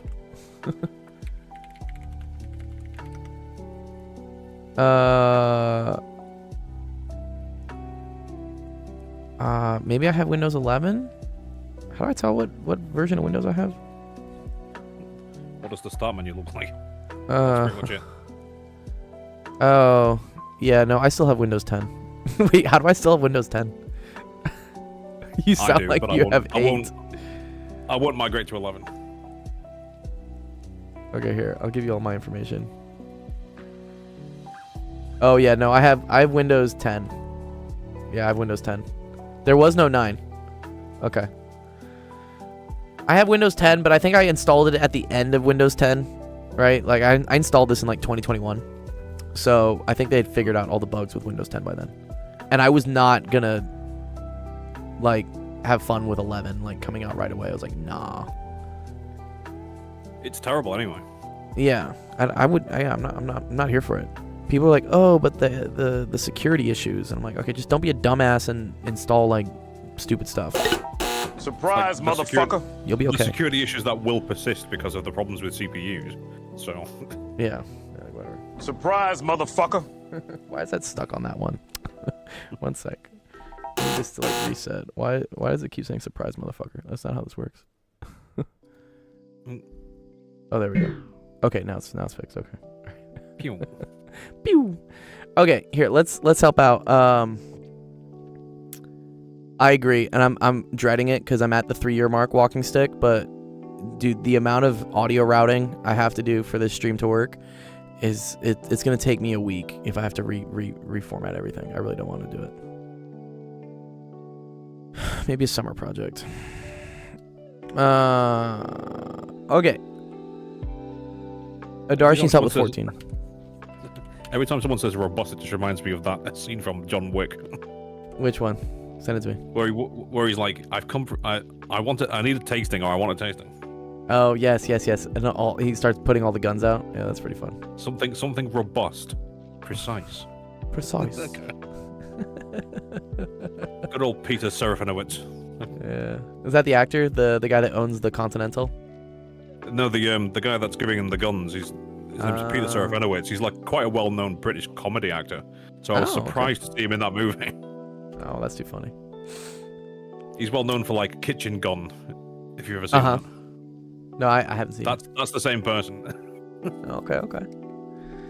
Darsh, so whenever you have whenever you have stuff like this, when it's like the fourth root or whatnot, you want to try to write these things out as like the numbers of like fourth roots or things to the fourth, okay? Because then this is to the 1/4 power. So what I like to do, so I'll show you the proper way to do it, and then like kind of my like little sneaky shortcut way is, and this is how your teacher probably wants you to show it. They want you to write x to the 5th as x to the 4th times x to the 1st. And then they want you to write 16 as 2 to the 4th. Okay? Because 2 to the 3rd is 8. We did that with Mika earlier. What's up, E-Raven? How's it going? Now, here's the cool thing. Now, when I start doing the fourth root, okay, anything that has a 4 in the power is going to just come outside as a 1. Because if I have her like, let's say like x to the 3rd to the 4th, this is the same thing as x to the 3 times 4. Exponents to exponents multiply.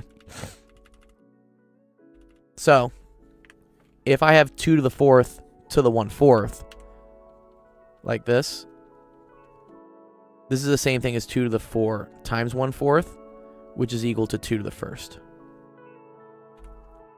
Does that make sense, Adarsh? So this comes out as just a 2. Ooh, okay, yeah, I'll watch that sensation. That looks fun. So this is 2x, and then this is times 2. This is going to come out as just a single x. Here, let's put these as green. Times x. And then what's left inside, right, is the x to the 1, y to the 1, to the 1/4, which, since we can't pull anything out here because they're not to the 4th power, we need to just rewrite this as the root that they were, the 4th root of x, y. And then these will multiply together. So 2x times 2 times x is 4x squared. Pretty easy. Yeah, this one was easy because this one was even easier because all of these things were like factors of 3. Okay. Yeah. The trick here, just the fast way, like procedurally, for this to make sense. Let's say this was to the 3rd power, and I don't know, it was like, let's say x to the 7th, y to the 2nd, z to the 8th. Is I just see how many times this thing goes into each of them, and I pull it out, right? So 3 goes into 7 2 times, so that means that's x squared. And then the remainder is what's left. So 3 goes into 7 2 times, that's 6. Remainder 1, so I'm going to leave an x to the 1 in there. 3 doesn't go into 2. No. So I have to just leave it. Right, 3 goes into 2 0 times, remainder 2, so just leave that as 2. And then 3 goes into 8 2 times. Okay, so we're going to pull out a z to the 2. But that's remainder 2. So then this is just going to be left as z squared. And that's the quick and fast way to do it, if you want to see that. Yeah, nice. Okay, good. Good job.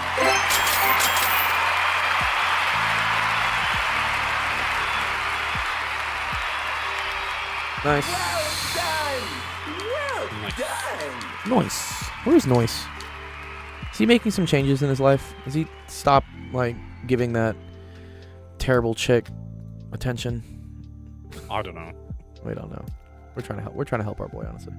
Here, let's see this kitchen gun. What? This kitchen is so hard to clean. If only there was an easier way. Hi, I'm Derek Bum. Say goodbye to daily stains and dirty surfaces with new Kitchen Gun. This sink is filthy, but just 3 shots from Kitchen Gun, and it sparkles like new. Look how it cleans this greasy hob. Goodbye, dirt. Grubby tiles, But now Love everything. you, Kitchen Gun. rusty Kitchen taps, gun. Bang, bang. You can even use it on the washing up. There, all clean again. New kitchen gun, Oh now my with laser God. sight and night vision for after dark cleaning. After dark cleaning. Oh my god. And this was on BBC? Wow. I guarantee you they wouldn't run that today. I think it's funny though. It's pretty good. Now go Kitchen watch the gun. other clip because it's important to just see the contrast. Oh, for this guy? Alright, let's see it. Let's see it real quick. Hopefully I don't get copyright struck for this. Oh, no. That, Good afternoon, Mr. Wick. Oh, is this the same actor? Long time. I'd like a tasting. I am quite excited to show you something. First. Was this John Wick 1 or John Wick 2? Buongiorno, Signor Wick. German Wait. varietals, but Yes. I can wholeheartedly I love the agree Austrians, with the Glocks. Yeah, these are fun. Glock 34. So it's actually interesting. The gun he uses in this movie is by a Dallas company called Tarrant Tactical. Yeah, this one it's a modified Glock is what it is. Wait, that's the same guy though? Sensation? That's the same guy. This guy right here. That's too funny. Oh man. Okay. All right, go way off. So yeah, I'm back now. I can't. You're good. I can't listen to Yeah. both at the same time. Oh, yeah, it's the same yeah. person. Oh wow, that's too funny. He looks much more refined now. Ooh, okay. We got Ace, Equity, MQ, and then Bella. Bella's been waiting a while. Here, Bella. Bella's Since here, so- I know Bella's here in the chat. Bella, do you want to come on stage? Let me do your physics question real quick, because I know you probably have like something to do real quick. I'll help you out if you're here. What's up, Bella? Hello. How's it going? Great. Great. Oh my School gosh, better? I thought you were gonna go stream like last week. Oh, But it's like this week. during Christmas? No, not during, cause like the week after, or like You're right. You're right. The week of New Year's. The week of New Year's. Yeah. You're so right. Yeah. Did you have a test that week? Did they make you go back to school? Yeah. What? Surprise, motherfucker. For That Thursday sucks. and Friday. What? You had to go to school Thursday and Friday? Yeah. That's disgusting. I Oh, got see you, lost Shatrix. over the break. Damn.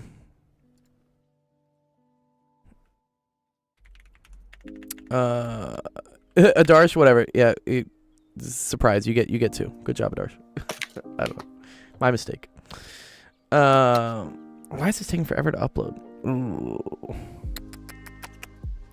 And I see. Is this your work so far on this one? Oh, I see. We're doing pulleys. Yeah. Yeah. I have some good videos on these, actually. One second. Let me pull them up for you while I wait for that to load. There's like one with like the box pushing on another box. Yeah, that one sucks. I know about that one. If I go to my studio, I go look up my content. And then I think it was...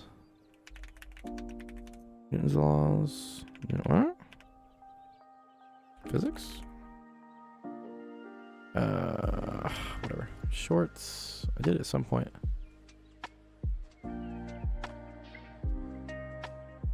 Mirrors. Wait, do I have more? Oh, there's a lot in here. Oh, wait, it's under my playlists. Oh, there we go. Okay. Physics. Videos. What's up, Ace? Yeah, Ace, I'll do yours next. I just want to help Bella out real quick. This one. Yes. This video. I like to draw an arrow for the combined. This is the one with the Since they are yeah. attached together by a rope. And this is Here part we're going to 2. call moving counterclock. I should just In re-upload this case, these I like to draw an arrow for the as full combined ones. This is back before YouTube allowed you to post. Oh, you know what? I have it in. No, wait. Do I have it? No. Okay, whatever. I'm gonna give you the TikTok because the TikTok has it in full. You don't have to watch multiple parts.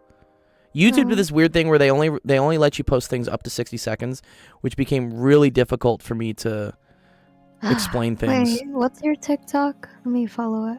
Oh, okay. Yeah, here, I'll post it for you right now. There you go. finals in 3 weeks. Uh-oh.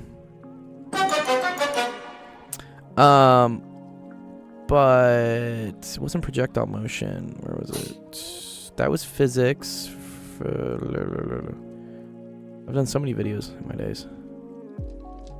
Oh, you know, I think it's one of my first ones. Yes, here we go. Here's how to use Newton's law. Newton's laws to draw force. Yes, this is in it. this example, we are given This is the problem with the two pulleys, pulleys, which is exactly what you're doing right now. Pulley, while the other block is being pulled to the So, left with a you know, watch this sometime if you want. But I'll help you go through it now. Okay, well, actually, this one's probably the harder one, right? This one, question 6. Yeah, let's do this. Okay, what is the magnitude of the force of the 6 kilogram block on the 4 kilogram block? Oh, okay. A 6 kilogram block is in contact with a 4. 20 Newton force towards the 4. What is the magnitude? Okay, cool. All right. Let's see your force diagram so far. So you got 20 Newtons. Okay. Wait, ignore that 6.0 thing. I don't know how I got that. Or like the 3.33. Oh, I think yeah, I you beat it on the board.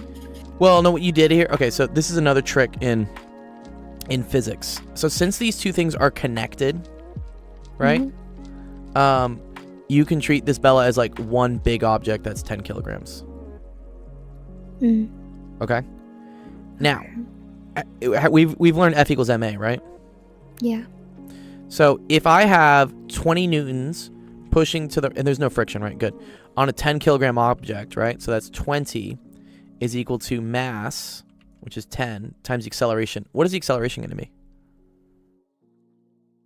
2. 2.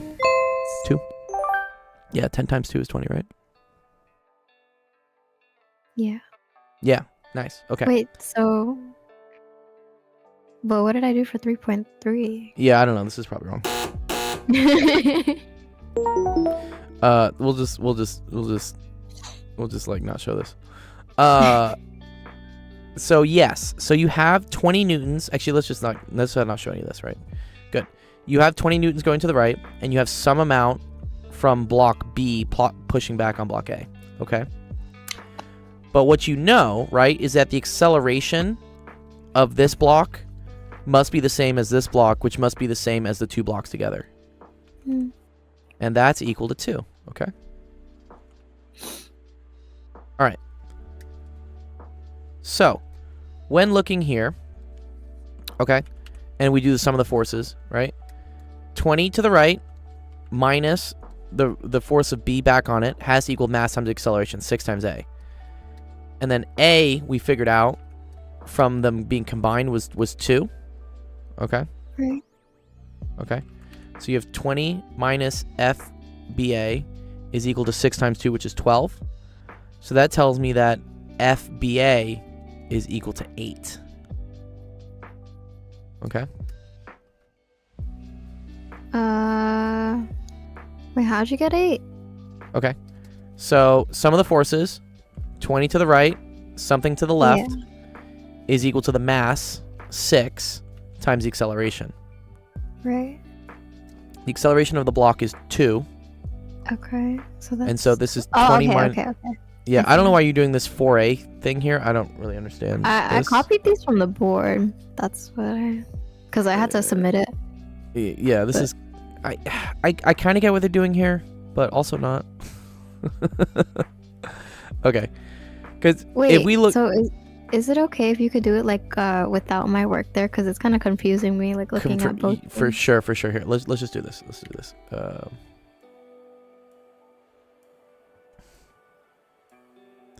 So this is the 6, right? This is the 4.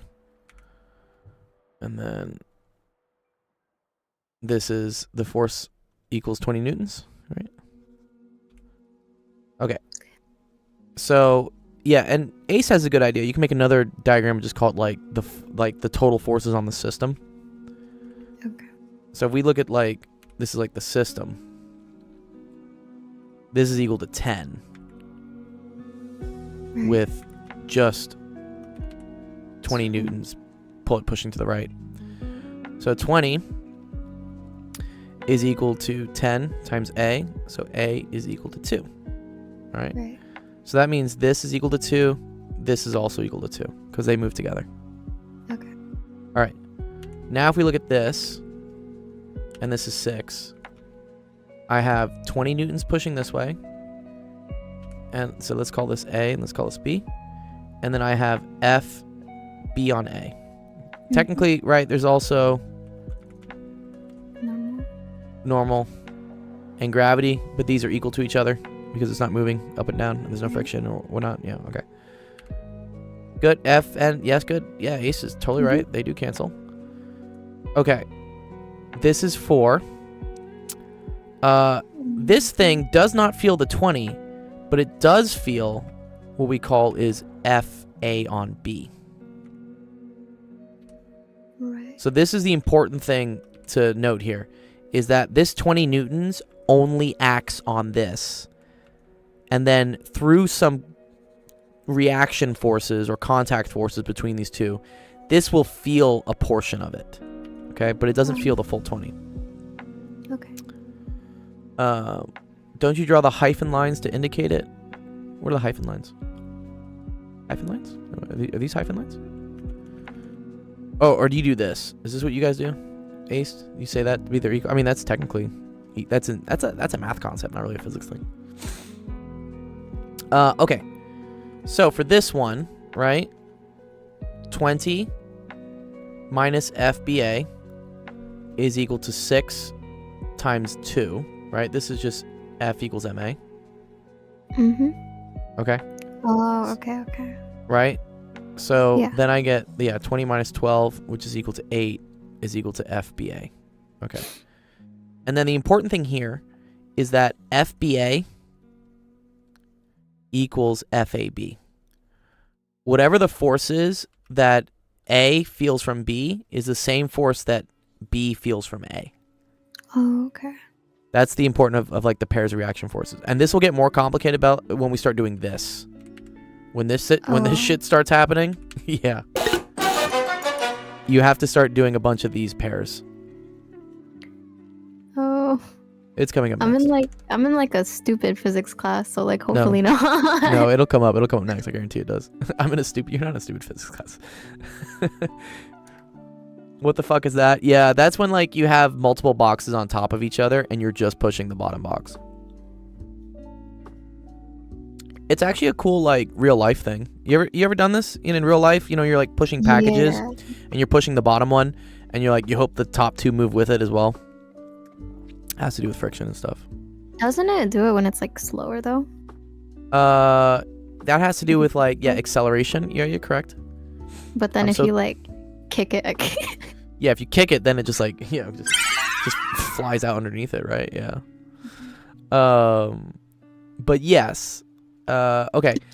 You can check with this one to make sure things make sense, right? So here, right, we got the FAB was 8, okay? And so look what happens here, right? So FAB equals mass times acceleration. Cool. 8 is equal to the mass 4 times 2. Wait, 8 equals 8. Couldn't you just do like 4 times 2 anyways if that was the acceleration on it? Yeah. This is just like it's proving that it's consistent. Like it makes sense. No, I mean like from the beginning. Like I can see like because there's like a 4, like the box is like 4 kilos or whatever, and then it's like 4 or mass times acceleration, so like 4 times 2, but it doesn't apply to the 6th one, does it? Doesn't it make it like 12? So not. Are you talking about like, for instance, why the teacher here did 20 minus 4a? Kind of. Oh, what's up, Penn Center? I meant like, couldn't you just find that answer without doing all that work just by multiplying the 4, like the mass and the acceleration of 2? Yes, exactly. Yes, yeah. You could find FAB by just doing the mass of this 4 times the acceleration of 2. That would get 8. And it's also equal to the 8 that you got from this as well. Yeah, this is the beautiful thing about physics, is that physics is all, it's like a loop. Everything ends up like checking itself out. This is what we call like something being like self-consistent, which is nice. Wow, what's up, Penn? Penn Raid! What's up, Famish? Happy 2025, everyone. Wait, so just by setting up the system, like on the top right, I can Yeah, just just find doing everything this. out? Exactly. Oh. Yeah, this is like the shortcut. The shortcut. So this is the cool thing about physics. Physics has like a lot of cheat codes. If you treat these two blocks that are technically separate as a single big block, and you can find the acceleration of the big super block, it's the same acceleration for each individual block. Okay. Happy no Trudeau. Yeah. Trudeau has resigned, but he said he's not stepping down until they find a suitable replacement. So that seems like a cop-out, Pen. Are you going to run for office, Pen Center? What was the question actually asking, Bella? What were they asking? Oh, they just wanted the magnitude of the force. Yeah. Yeah. Okay, yeah, that's all you have to do. Toward the 4 kilo, right? Cause oh my gosh, cause like he wants us to do all this work, but I don't know if I should just do like the system thing or if I should do all the work Okay. out. I mean, the system thing is smart. If you want to see how he's doing it without doing the system, so I'll just do the quick and dirty way he's doing it. So this is 6, right? And he's being like, cool, there's 20 here, and then there's FBA here, right? Okay. And then he's being like, okay, cool, now I got the 4. But the 4, the only force on the 4, it's not the 20. The 4 only feels FAB. Magnitude means just the number without any sign. So no negatives or positives or whatever. Why did he step down? Probably all the people. Did you see that one guy that came up to him while he was running? Is like, hey, look at this massive.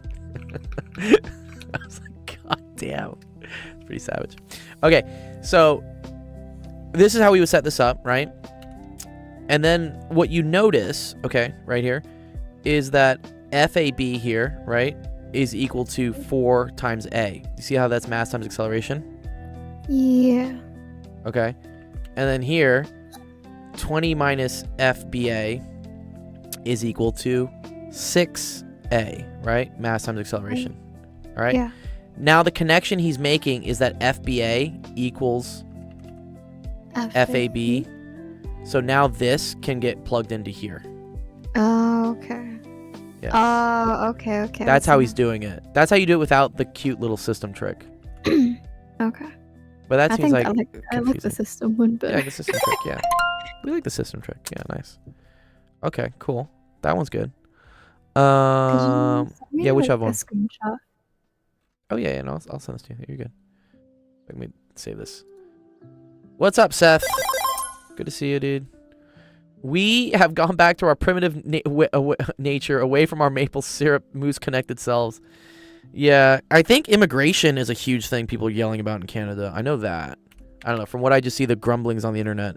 Apparently, they're like community colleges that just massively import like immigrants, and then I don't know, like a lot of native Canadians are fucking pissed at it because they're like, I've seen these pictures of these job fairs, and they're just like slammed with people who do not look Canadian.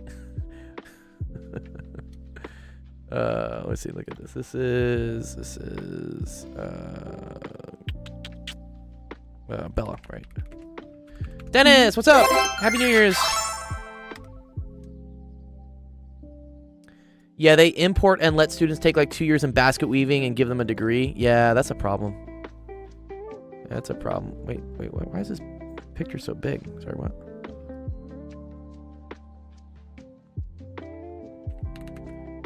There's like one college I think that's like absolutely notorious or something. Okay, whatever. I don't know why this is so massive. All the work is on the left, but okay. I don't know what it. One second. Let me just make this easier for you. Sorry. Here, this. Yeah, this should look nicer. At least we train our data scientists. That's nice. Yeah, we just import them with H-1B visas. That's the other. Paste the... Yeah, I just pasted the whole thing. Yeah, one second. There we go. This looks much better. Okay. Did you need help with another one? Which one was it? The pulley one. The pulley? Okay. Yeah. Okay, cool. Got it. Let me put this on another page. Let's say Trudeau's stepping down, and we've got a right shit in an office at the moment. Who do you have? Who's your guy in the office? What's his name? Keir Starmer. Stammer. Whatever to Boris, dude. I love Boris. He had like the best haircut. Long time ago. Anyway, Boris. there was a big thing, and it was like, oh, Elon Musk, he's a crank, and I took on the Rochdale raping gangs head on. The raping gangs? You guys have raping gangs? What? They're all Pakistani Muslims, like hundreds of Oh, thousands okay. of them. Anyway, the point is, he was like, I took on this task head on. It's actually the far right that's at fault. And even I sat there and went, you've literally just shifted the blame to somebody else who has fuck all to do with the problem. This is called gaslighting. Anyway, the media immediately picked it up and said, no. And like Parliament has just descended on this crank and just said, don't go blaming the far right. You are the one at fault here. Yeah. No one wants to take blame these days. No accountability these days, man. I tell you, dude. So it's, you know, I take it you heard about Elon Musk like having a go at him. Oh, I haven't. No, he's had a go at Stammer. Is what you're saying? Sorry. Yeah, Elon Musk was. Oh, well, said, Elon's Elon's blabbing about like something every like 5 seconds. I can't keep up with it. This guy's like Trump, honestly, with the amount of stuff he just like keeps himself in the media. But what was he saying? What was he saying about it? What was he yelling about? I thought the last thing he was yelling about were the H-1B visas. Yeah, and then something else after Have we moved on to something else already? The H-1B visa that I can't get, it's fucking annoying. He's not wrong about that, though. Oh, yeah, he's not. Well, yeah, I don't know. I can't get an HB1 visa. Well, because you're not the top 1% of talent or whatever they want. Well, no, because that's what not they even say. who was being recruited, though. That was the joke. All the people in the H-1B visas were working in coffee houses. Oh, really? Oh, that's Did you dumb. not know that? I didn't know that. No, I mean, I'm not in the visa selection process, you know. Well, that was the joke. It was like, you know, if I wanted to move to the US, I can because I'd have to go work in Walmart or something, at least at first, because I don't have anything to support me. But with these fuckers, it's like, oh, it's fine. You're not white. It's fine. Oh, I see. It's like a reverse racism thing or something. Oh, I don't know. E. Raven says, why is every math streamer talking about politics? I don't know. Because politics make the world go round. Politics does make the world go round, and it is shoved down our throats these days. And it's for the clicks, man. People love the clicks. Okay, but let's talk about physics real quick, and then I'll talk about more visas and stuff. All right, 2 boxes are connected by a cord. Box 1 is a mass of 8 kilograms. Love that. And box 2 has a mass of 15 kilograms. Cool. Very nice. And it says draw free body diagrams identifying all the forces. I think you've done a good job here so far. Yes. Interesting. Oh, you call F positive up. Yeah, so that's where your first mistake's going to be, Bella. I see this. Okay, so this is an important thing, Bella, that comes up, and I talk about this in my TikTok video, but yo, what's up, Equity? But any time I have like 2 things and they're moving in kind of different directions, I want to come up with one consistent direction for like where it's moving. In this case, I'm going to define like clockwise as positive. So I'm going to call this up and this down, and then I'm going to call this up and I'm going to call this down. Okay? So you see how you called this? Oh, you call this FT. Oh, sorry. I thought you called this F positive. Oh. Oh. My bad. It's the tension. It's the tension. Okay. But regardless, it's good to come up with a convention for this. So anything to the left, right here is going to correspond to up, down here. Okay. Yeah. So, let's see what you got so far. So this was 30, and you did 30 times 9.8. I agree with this. FG is down, FN is up, F tension is to the right. But, oh, you put 30 times A. Okay, that is correct, because it's equal to the mass of this thing times the acceleration of this thing. Yeah. Okay, I'm cool with that. Did you copy this down from the board, or did you come up with this yourself? Oh, no, I did this. Okay, good. All right, cool. Okay, and then on this block, you're right. So there's a force of gravity pulling it down, which I'm going to assume your math here is correct, 147. And then, good, you have the force of tension pushing it up. Okay, cool. And now we do F equals ma. All right, cool. So we did, yeah, this is okay. So you called the gravity force positive, right? And then you said the tension force on this was negative. That's why it's minus. And that's equal to the mass of this thing. Oh, okay, yeah. No, you're good. Yeah, so this is the mass of this times the acceleration of this. Okay, cool. And then the other expression you have, right, is that f of t is equal to 30a from this one. Okay? The key thing here is... the thing from below the... on your right, like the bottom right. That's the thing I copied from the board, I think. You copied this? Yeah. Okay, well, I'll show you where this came from. Did you copy this? No, I did that one. You did this. Okay. Okay. Look. So this tension, whatever the tension that the 15 kilogram block feels, is the same tension that the 30 kilogram block feels. They're the same tension. Oh, okay. Yeah. So when this tension was 30A, I can then plug that in to here. Oh, okay. Okay. So now this is 147 minus, this should just be 30A. I don't know why there's also something here. I'm blind too, so I couldn't read. It's okay. I wasn't allowed to get glasses until I was like in the 4th grade. My dad was like, it's a phase. I'm like, excuse me? No, literally my mom said that too. Right? I'm like, I can't fucking see. Like my teachers had to like send a note home being like, you know, your son cannot see the board. Yeah, I had to sit at the front too, but then even then I couldn't see shit. Yeah. My dad's like, oh, it's a phase, man. I'm like, no, it's not. It's not a phase. Okay. So now this is easy to solve, right? Because now we just move the 30 over? Yeah. Yeah.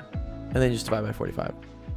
So you then get that A is, what is this, 147 over 147 over 45. And then do you just plug that in? And then that's the tension? Yeah. So 3.27. And then you can plug that into here, right? So you get the FT is that times 30, which is 98. 98 newtons. Nice. Wow, that's cool. Okay. That one make sense, yeah? Yeah. Nice, good.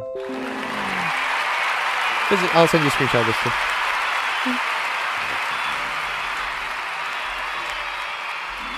Nice. Well done. Meow, meow, meow, meow, meow. Oh, this wants to change the ticker. Yeah. Okay, cool. Well, yeah, hopefully that makes a little bit more sense with how things work. When's your test? Do you have a test coming up soon? My quiz is tomorrow, but I have a field trip, so I might take it. Oh, nice. Either after school or the day after. Where do people go where do kids go on field trips these days? Do you guys go to like museums? I have a or, like, club. I'm in a club. It's like a club cool. field trip. There you go. I got your meow meow meow meow meows there, E Raven. Meow meow meow meow meow. Cool. Are you feeling okay? Yeah, they're okay. All right, cool. All right, awesome. Glad that helps. Let me know, Bella, as when you get to the stuff with the 2 blocks on top of each other, that's gonna be next. That's the next harder stuff. Okay. I'll teach you that. We're doing friction. Okay, yeah. And I have a video on friction. Good you have my TikTok now because it's actually one of my most popular videos I've done. It's... Where is it? No. Yes. Here, how to solve Here's for how to do friction, friction in physics. So a lot of times you'll be given an object sitting on a here's rough like surface and my asked to friction find in what the physics acceleration video. and force of friction is when another. And so it talks about like this first main thing step- called like FS max is like the main thing you have to learn, and then like whether you break static or if it's kinetic and stuff. Yeah. Oh, yeah. Ace says I've watched it many times. I appreciate the views, Ace. Okay, cool. All right, awesome, cool. You're very welcome, Bella. Yeah. All right, let's see. Who do we got next? Ace, you're next. Ace, which one you want me to do? We have arithmetics. I've done arithmetic sequences with you. You know how to do these. But okay, let's do them. We're going to do a hard one. I'm going to do a hard one first. Oh. One of them is a formula thing. I mean, they're both formulas, yeah. Yeah. So, key thing is, arithmetic sequences are a series of numbers. Well, I can't say series because series means you're adding the numbers. The math police will come after me. It's a list of numbers where each number is the number before either added or subtracted another number, and it's like constant. So for instance, like 3, 6, 9, 12. You see how everything's going up by 3? That's an arithmetic sequence. They can also go backwards. You could have like 25, 20, 15. Now they're all going down by 5. That's also an arithmetic sequence. Geometric sequences is where they multiply by some constant value. So for instance, 2, 4, 8, 16. This is a geometric sequence because everything's being multiplied by 2. Meow, meow, meow, yeah. Pen Center, yeah. Someone redeemed the ticker for meow, meow, meow, meow, meow. Okay. So, A is always, I guess, the initial value is what they're saying. Yeah, they call A the initial value. Okay, you'll send different ones? Okay, cool. Yeah, because these are easy, right? You know, A is just 1/2, and then the difference here is 1/2. Yeah, this is simple. Pen Center, you're the king of having fun ways for the audience to interact. I need to pick your brain a little bit about like how you do like Showbot and everything. Or the, what is it? The wheel. I love the wheel you have. The wheel you have is really fun too. The wheel of show.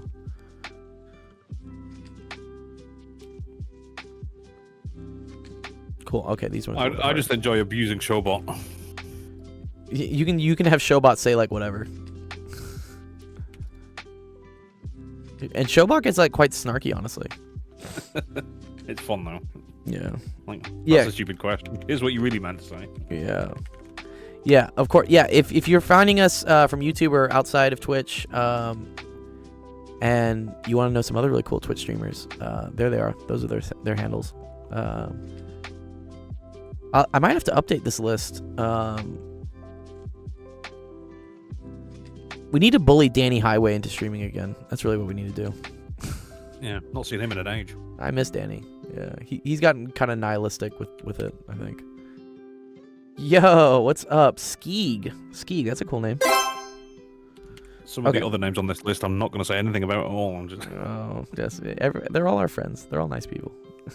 Well, actually, I'm going to be really, really snide, actually. Okay, be snide. We love you, Pen. That's all I'm saying. We love you, Pen. We need more physics streamers. Oh, I should put physics and depression on there. Yeah, he recently started streaming again. Pen Center. Oh yeah, me and Pen. Did we see each other on physics and depression? Who did we see each other on? Oh, we saw each other on Merriweather. But yeah, physics and depression started streaming again. I found out why he hasn't been streaming for the last 4 months. And he said it was because he felt detached from reality because he was microdosing antidepressants. And you can't microdose antidepressants. Yeah, I was a little confused. Yeah, I was also a little confused, Sensation, but yeah. I mean, you actually can. I know you can. Well, a microdosing means just like taking a very small amount of something. So he was taking a very small amount of antidepressants. That's what I'm saying. You can't. This is Penn stream, but where's physics and depression? He's a cool guy. Like it's a little sad, but yeah. Oh, he had a 7-hour stream yesterday. But yeah, if you wanna watch it. Send those pics in. What we running with today? I was saying like, oh, there's so many ads here, but yeah, I was like, welcome back, and yeah, he was talking about for the first 20 minutes about why he had been gone, and yeah, so mental health is important, but also I don't know, I don't think it's a good idea to start experimenting with prescription things without at least a doctor maybe to guide you on what you're doing, because the internet is internet can be a dangerous place to start taking medical advice. I'll just say that. Don't listen to Reddit. I mean, some people will start go take ivermectin to like get rid of COVID or something. Fucking horse medicine. Like what? Stop. Well, I'm saying it's a gimme that you need to take a certain dose of SSRIs in order for them to be effective. Correct. Yes. And also, like, I know from friends that have been on antidepressants like Wellbutrin and whatnot that the first week sucks, or the first month even sucks. Like, your life actually gets worse. You start feeling like worse, and then you start feeling better. So there's like an adjustment period, I guess.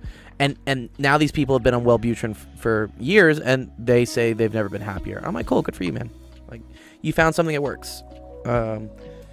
I'm in general a proponent of more holistic ways of fixing things. I agree there are chemical imbalances in certain brains. I agree, that's a valid thing. But I think too often, especially in America, we're very quick to just try to find a pill or a prescription that will solve the problem. Look at Ozempic, right? Versus just go to the fucking gym and stop eating McDonald's. The problem in the US is slightly worse than that, though. That's your food is just bad. I mean, like, objectively, it can't be sold outside of the US, most of it. That's how bad it is. Well, that's why RFK is trying to fix that. But yeah, Skeeg says, "How do I ask a question? I have an exam today. I want to ask a power set. Okay, power set long proof. Okay, I'll try to help. I don't know. Well, well, maybe Penn Center can help me with what a power set is, but I can take a look at it. But yeah, join our Discord. There's a Discord, and then if you go inside Discord, there's a channel called Help Screenshots, and this is where students are posting the questions to go over.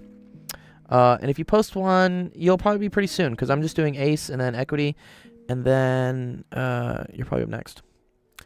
But here, let me run through this real quick, and we'll talk about all the red 40 dye they put in like cereal.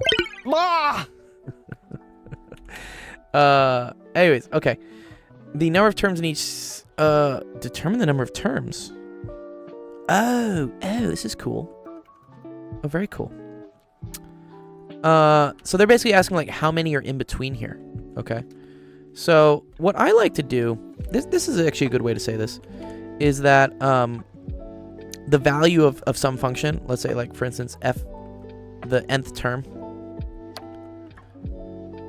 which I'll call t of n, yeah, is always equal to some initial number, and then it's r, and then it's n minus 1, where n is referring to what term you're looking at. Okay.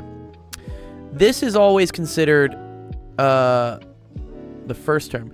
Oh, the U.S. is one of the first countries ranked by the percentage of people that go to the gym. I didn't know that. Very cool, Raven. I mean, I'm going to the gym today. Yeah. Maybe we're good on like going to the gym, but everything else, like our diet and whatnot, it's not very good. I mean, we're ranked pretty terribly in terms of obesity. I know that, but I think Mexico just surpassed us, mainly because like the indigenous culture is not really apt to all the terribly processed carbs we like send them and stuff. Okay, but so this is n equals 1. So if we were to solve for this, right? So let's say like for instance t sub 1 is equal to a, and then that's r to the 1 minus 1, which is r to the 0. R to the 0 is just 1. So that tells me, oh look, 6 is equal to a. R is equal to 3. Good. Yeah. So you can figure out what R is. If you have like the direct next term, you can figure out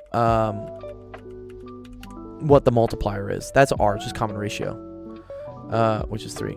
Yes. Lifestyle. Yes. We don't walk anywhere, Raven. You're so correct. Yeah. Everyone just drives everywhere. Like,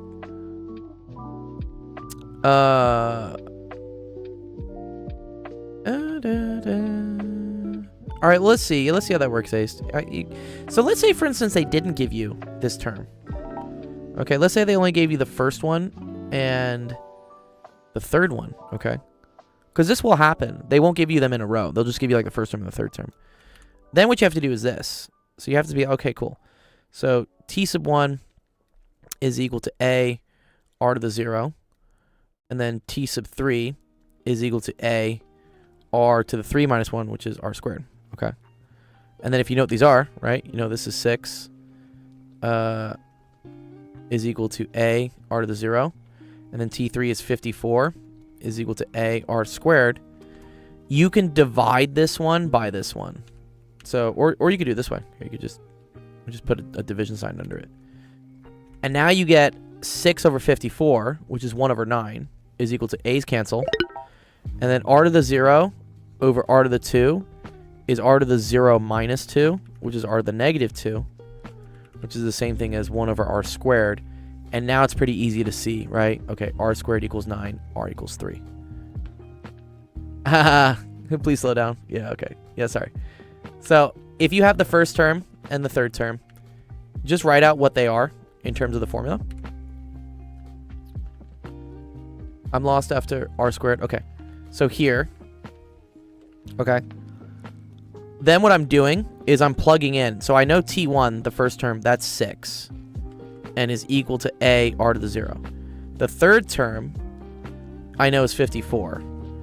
And so I'm saying, okay, cool. 54 equals A R. And then this is the 3 minus 1. So that's R squared. So you have two equations here. You have 6 is equal to A R to the 0. And you have 54 is equal to A R squared. Now, I know, because I gave you the 0th term, this is really easy to just figure out, oh, cool, look, 6 equals A, plug in, you can just solve for R squared. But it won't always be like this. Sometimes you'll be given, like, the 21st term and the 10th. Good, we are dividing them. Exactly. So all I'm doing is I'm dividing this one by this one. Like this. And then this is a fraction. These, the A's cancel out. And then you just have R to this power minus R to this power over R to this power, which is R to the 0 minus 2.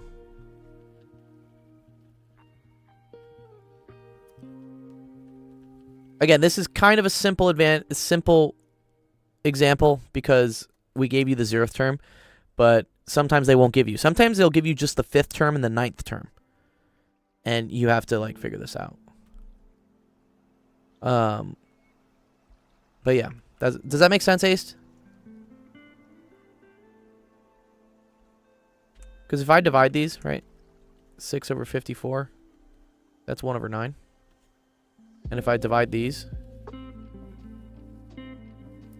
this cancels, and this is R to the 0 minus 2, which is equal to 1 over R squared.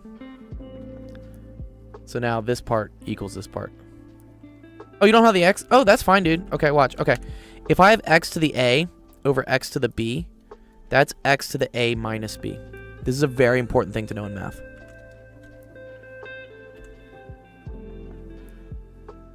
So if I have r to the 0 divided by r squared, that's r to the 0 minus 2.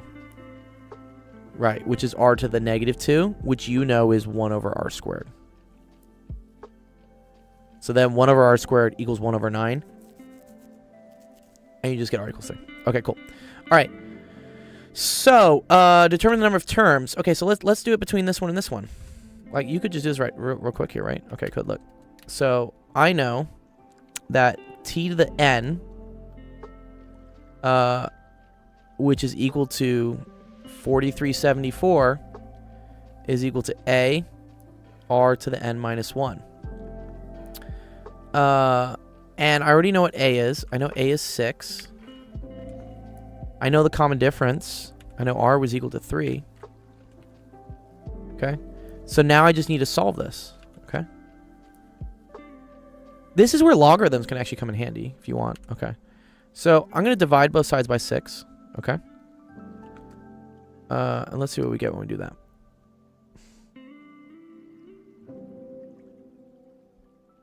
Four, 3, 7, 4 divided by 6. That's 729. Is equal to 3 to the n minus 1. Okay. Yo, what's up, noise? And then the way to get anytime you have a variable, guys, that you're trying to get out of the exponent, you can take the log of both sides. This is where log rules come in handy. Doing a fucking stock take? What's a stock take?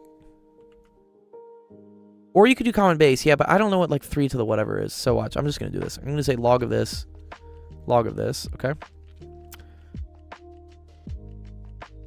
log of 729 is equal to, and then this is n minus 1 log of 3. Now I can move this over.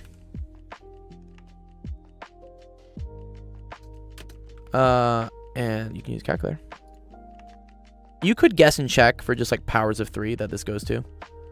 But I want to show you how you can just do it with this. This is like a surefire way. Cool. Log of 729 over log of 3 is 6.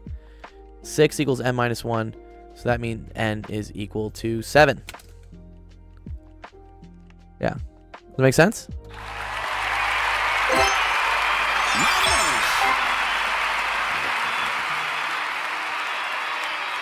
Yeah, cool.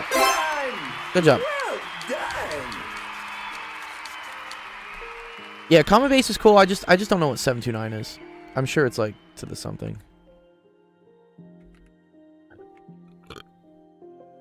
Definitely not allowed, but we'll use the flex. Yeah. But like otherwise, like what? Are you supposed to just guess like 3 to the what 729? Let me see. What is Sir Noise saying to us? Oh, counting shit on shelves. Oh, I see. Yeah, you're working at the store. Okay. Apparently I'm arrogant and condescending. Someone from the external team asked me how I did it so fast. I said it's easy as piss. It's just counting. Oh, and you asked why they do it so slow?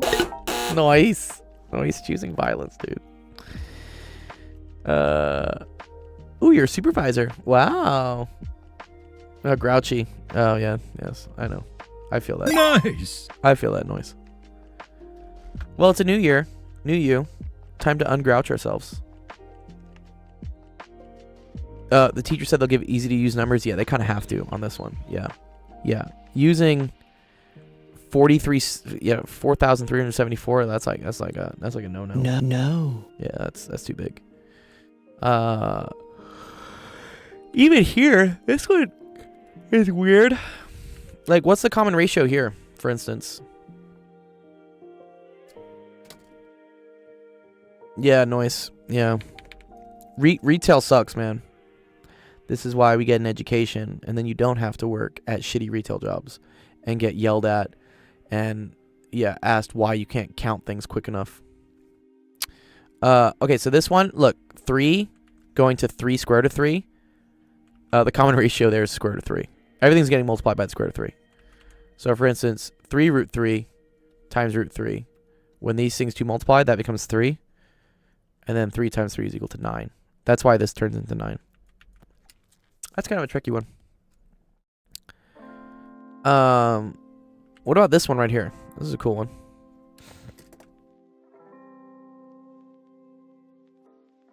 Oh, wow. Skeeg with the subset question. What class is this from? Skeeg. The number at the end, bruh. Yeah.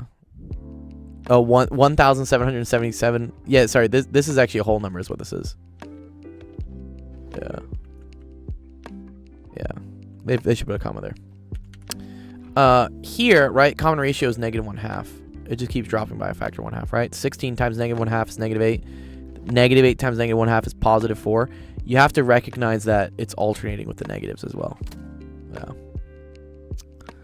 Okay.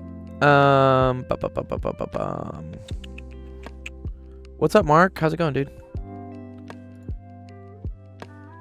Mark's second child. Yeah. Hey. Join our Discord. Submit a screenshot if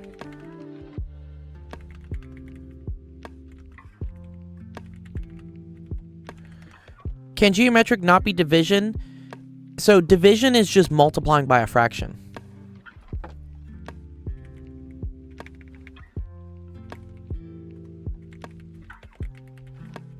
That's the geometric is technically just multiplying all the time, but yeah, that's how we do it. Okay, cool. Let me see. Is equity around? Wagwan, Bob, Sir Bob, what's going on?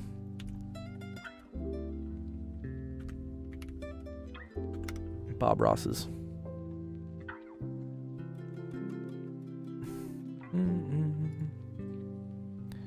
Yeah, you don't have to study that much, honestly. Oh, well, series, I think Yeah, no, series means you just add up all the numbers together. That's how that works. What's up, Equity? Yeah. Sequence is like the numbers in a list, and then a series is when they when each item in the list gets added to the one before it, or like it's like a summing total. Okay, let's see this one. The following are all angle measures in radians rounded to the nearest hundredth whose tangent is -21. What is the I did do this with a student. What is the principal value of arctan of -21? Cool. Okay. So, right. Here's how I always like to, because people tend to like get this kind of like messed up. Like the difference between, so let's say, yeah, you have some angle theta, right? And then you have some ratio of sides, which we're going to call R, okay? Tangent of theta will get you some ratio R. In this case, it would be like the opposite over adjacent, right?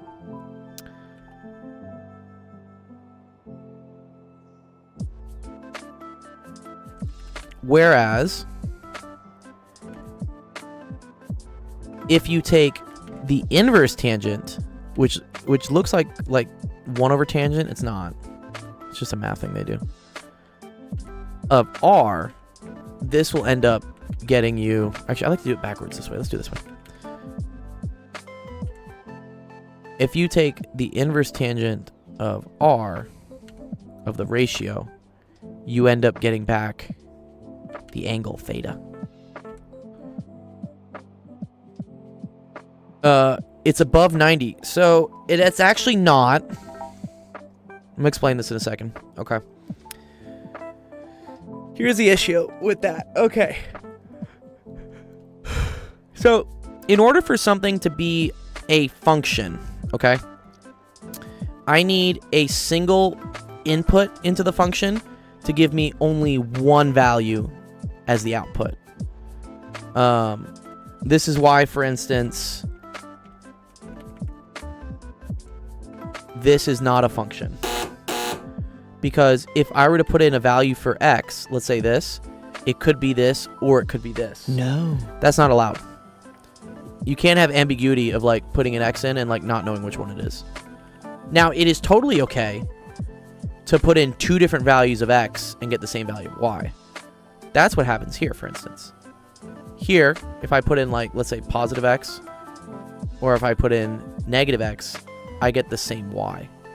This is okay. And this is a function. Now, let's talk about how that has to do with trig functions, okay? So, let's say, for instance, I took the, what do I want to do? Yeah, okay. Let's say I wanted to do the cosine of 60 degrees. Okay, this is 60. It's a sensation. Sensation's trying to improve the world with grammar and spelling. I do appreciate it when someone does use the correct version of its or their or your. Those are marks of, I don't know, attention to detail that's lost these days. Anyways, do we know what the cosine of 60 degrees is? Anybody know what that is?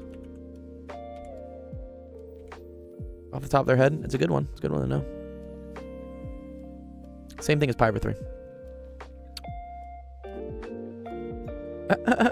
Your.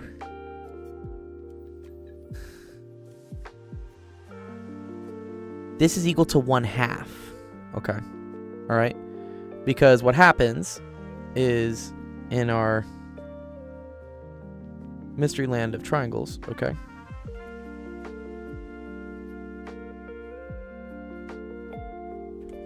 is that, oh wow. Ooh, I like that one. That's a good one, Sensation.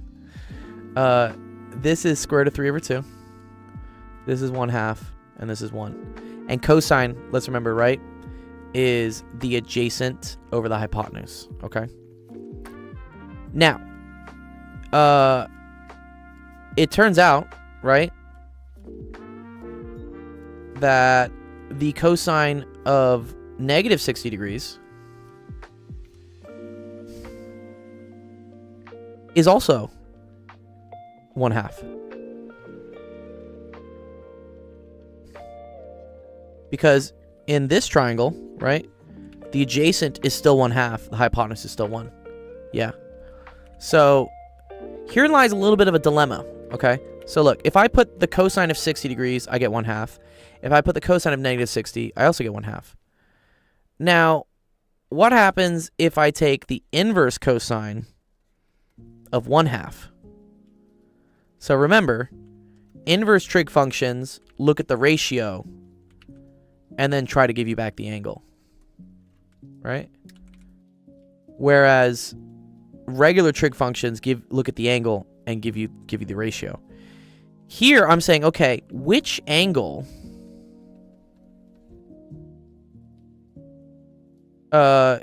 gives cosine of theta equal to 1/2? Well, it turns out there's two different angles that do that, right? 60 degrees does it because its adjacent is 1/2, and so does negative 60. So this is a problem, right? Because this kind of goes back to my idea of like what's a function, right? You can't have a single input give you two different outputs. That's like not allowed. Okay. So what ended up happening in Mathland, or the Math Supreme Court or whatever, is they said, okay, well, when you take inverse trig functions of things, we're going to restrict what outputs it can do, okay? And it turns out that cosine gets restricted to these top two quadrants. So this is what are called like the range for inverse cosine. And then tangent and sine get restricted to these right two quadrants. Because look, now, right, all of the ratios of cosine, right, whether the adjacent is positive or the adjacent is negative, can be covered in angles that are here. If I also included angles here for arc cosine, then I would have some duplicates. For instance, right, the negative 60 degrees would give me this, would have the same ratio as the positive 60 degrees. So that's why arc cosine isn't allowed here. Arc cosine is only allowed here. And for similar reasons, sine and tangent are only allowed to these. Because if I allowed sine to be over here, okay, then 60 degrees and 120 degrees would also give me the same ratio, because their opposites would both be positive and the same. So, when they say arctan of negative 21, yeah, that's why it is. Yeah, people wonder, yeah, they're just like why the hell is this true? I don't have an answer for why cosine is restricted here and why cosine isn't, for instance. I mean, cosine could be just restricted here if it wanted to be, right? That would fix the problem. Or sine, for instance, could just be restricted here. I think for whatever simplicity, we put them up here. We put this in, yeah.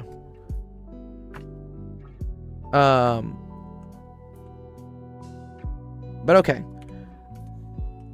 So we know that arctangent is only defined here, and that tangent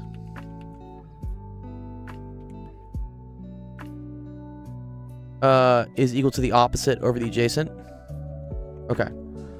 So I need the opposite over adjacent to be negative, and it can only be in these quadrants.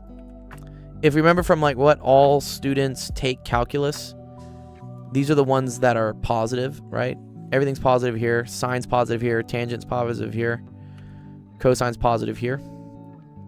That means that this quadrant is where we're going to need our tangent to be in order to get a negative. You can also see that with the definition of tangent, right? Opposite of adjacent. So the adjacent, because we're restricted. Oh, I gotta reload this one second. We've been teaching for too long today. Okay, there we go. All the stuff. Ooh, God. Okay, almost got sick. Because the adjacent is always positive, because the adjacent is this part of the triangle that we end up making.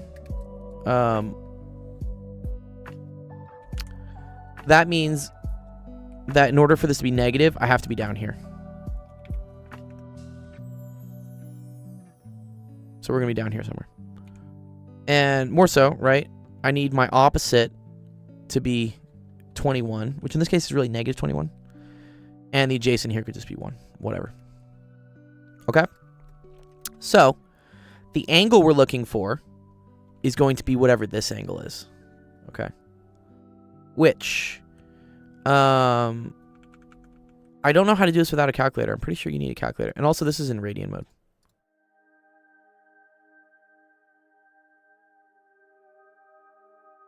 So, if we take the arctangent of negative 21, that's going to give me negative 1.52, which is this. I believe this is the correct answer choice. Now, let's look at like some cool things here, though, right? Like, so if I do the reverse, watch. If I take the tangent of this number, I'm going to get back the negative 21. I suspect if I did one of these other ones, let's say I take the tangent of 7.9. That gets me close. It's negative. That's not really a tangent of. Oh, they didn't do anything fun here. Well, this is close. Yeah. 4.76. That's probably referring to. I would guess it's referring to this one. By using a protractor, yes, you could do that too.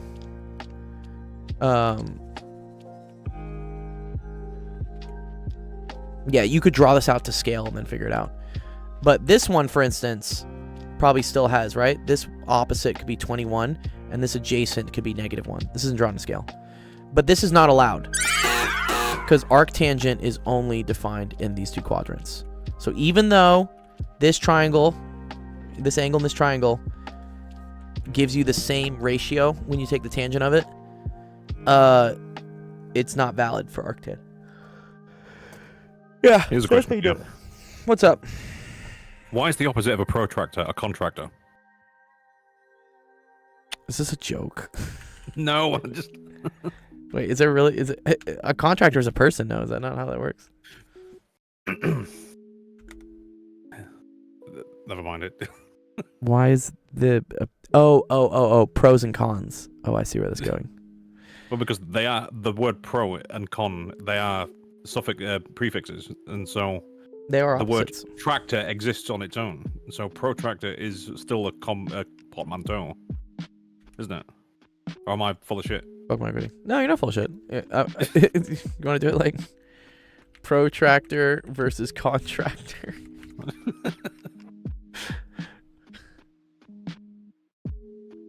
It said it right there. Shitty ass science. It's simple. One agrees with the tractor and one is against the tractor. What party does the tractor represent? One does its job as promised. The other is a contractor. A protractor is actually capable of doing work. Oh, man. One makes things shorter. One makes things longer. Okay.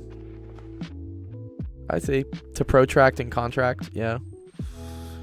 About $120,000. That's two.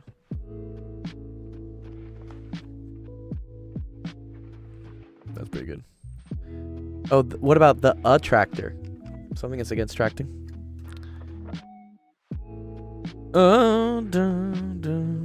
Okay, let S. Okay, so here, Skeek, I'm gonna try and help you. This, what class is this for, by the way, dog? Can you tell me? I'm curious.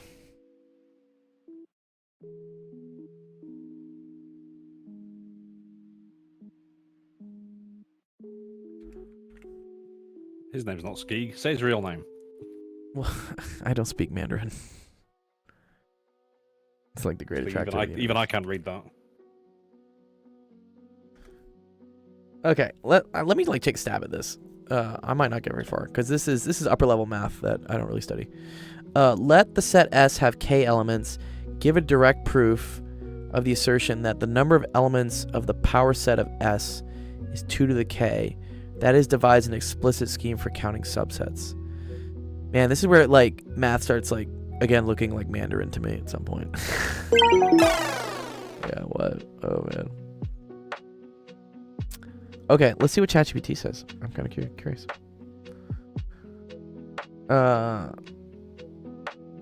The power set of S. Read it 'cause it's nonsense. Yeah, well, ChatGPT is pretty good at this stuff. Is a set of all possible subsets, including the empty set and S itself. Okay, consider the elements of S as S1, S2, and S3. Okay, I like that. Okay, so the power set of set S is a set of all the possible subsets of S. Okay.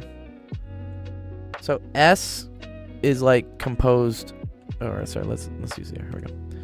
S is composed of little elements. S1, S2, bop, bop, bop, bop, bop, bop, all up to S sub k. This is kind of similar to what we were doing earlier with sequences. You see how these are like little numbers and commas and stuff? Okay, cool. What does it say? What does it say? Hi, please. Hi, please. It says on YouTube just hi, please. Oh, I saw him. I said hi to him. He's okay. Please. Okay, for any subset S, each element S can be included in the subset or not included. This gives two choices, inclusion or exclusion. Okay. Since there are k elements in S, and each element has two choices. Oh, very cool. I kind of like this. Oh, okay.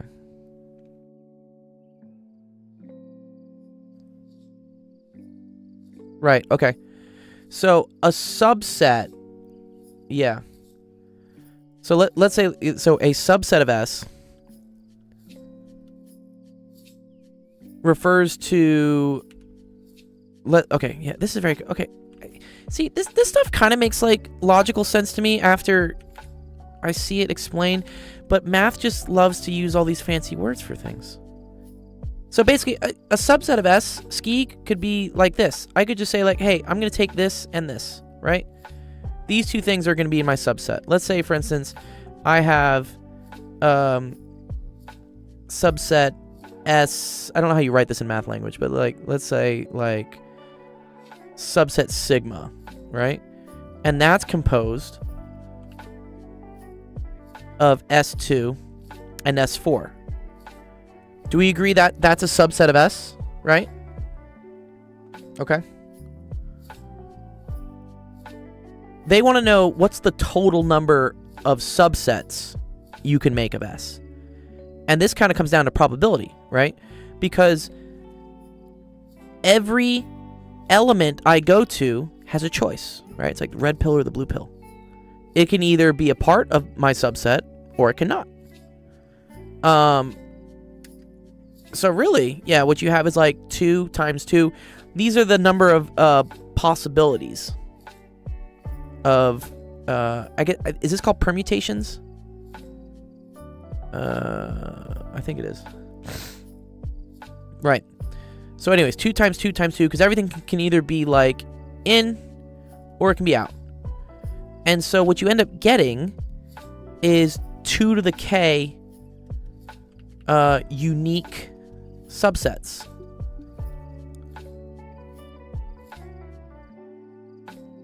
Right. Okay, cool.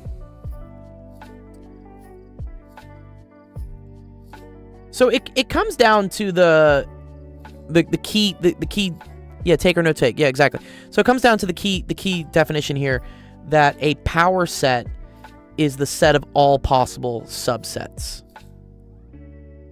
Yeah, that's cool. Okay, so yeah, this was the key thing. I didn't know this because I've never seen this word before.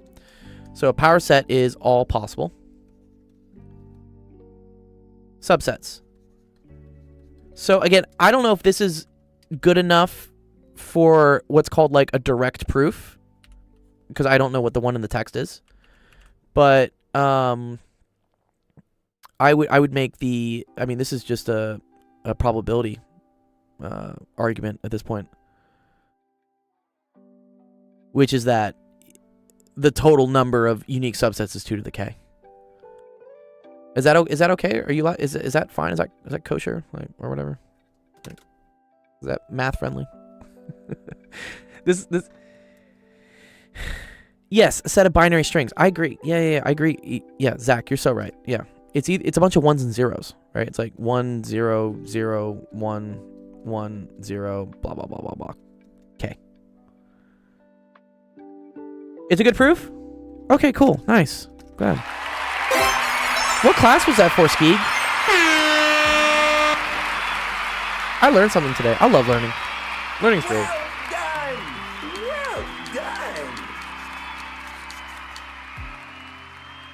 I feel like it's kind of a silly proof. I feel like a lot of things in these higher level math classes, they look hard and they're scary because they use words that I don't know and I haven't seen before. But once I see the definition of like, oh, it's just all possible subsets, and then once I understand that, you know, a subset is just picking out elements from the set and then just making like little mini sets, then cool. I get it. Like, I understand. I bet there's like more properties of like power sets, like they do cool things or something. Anyways, I don't know much English, so I might not understand anything. That's okay. I mean, dude, I know English, and even I don't understand some of this like heavy math stuff. Heteroskedasticity, big words. Yeah, those. I know what hetero means. I don't know what skedasticity means. Oh my god. But cool. I hope that helps you, or Skeeg. Different scattering. Yeah, I know what hetero means. Different. The scattering. Yeah. Meow meow meow. Yeah, we still have. We still have meow meow meow up on the ticker for you. Okay. But yeah, so Skeeg, if you want help in any of your math classes and whatnot, please go check out all our friends here. These guys know more math than I do, at least very much so at the higher levels. So I assume this is some sort of like number analysis or whatever. Advanced mathematics. He said non-fields are simple, but I can't feel it. Yeah, see, I don't even know what those words mean. Yeah, when we start talking about field theory and stuff, that's beyond my level of expertise.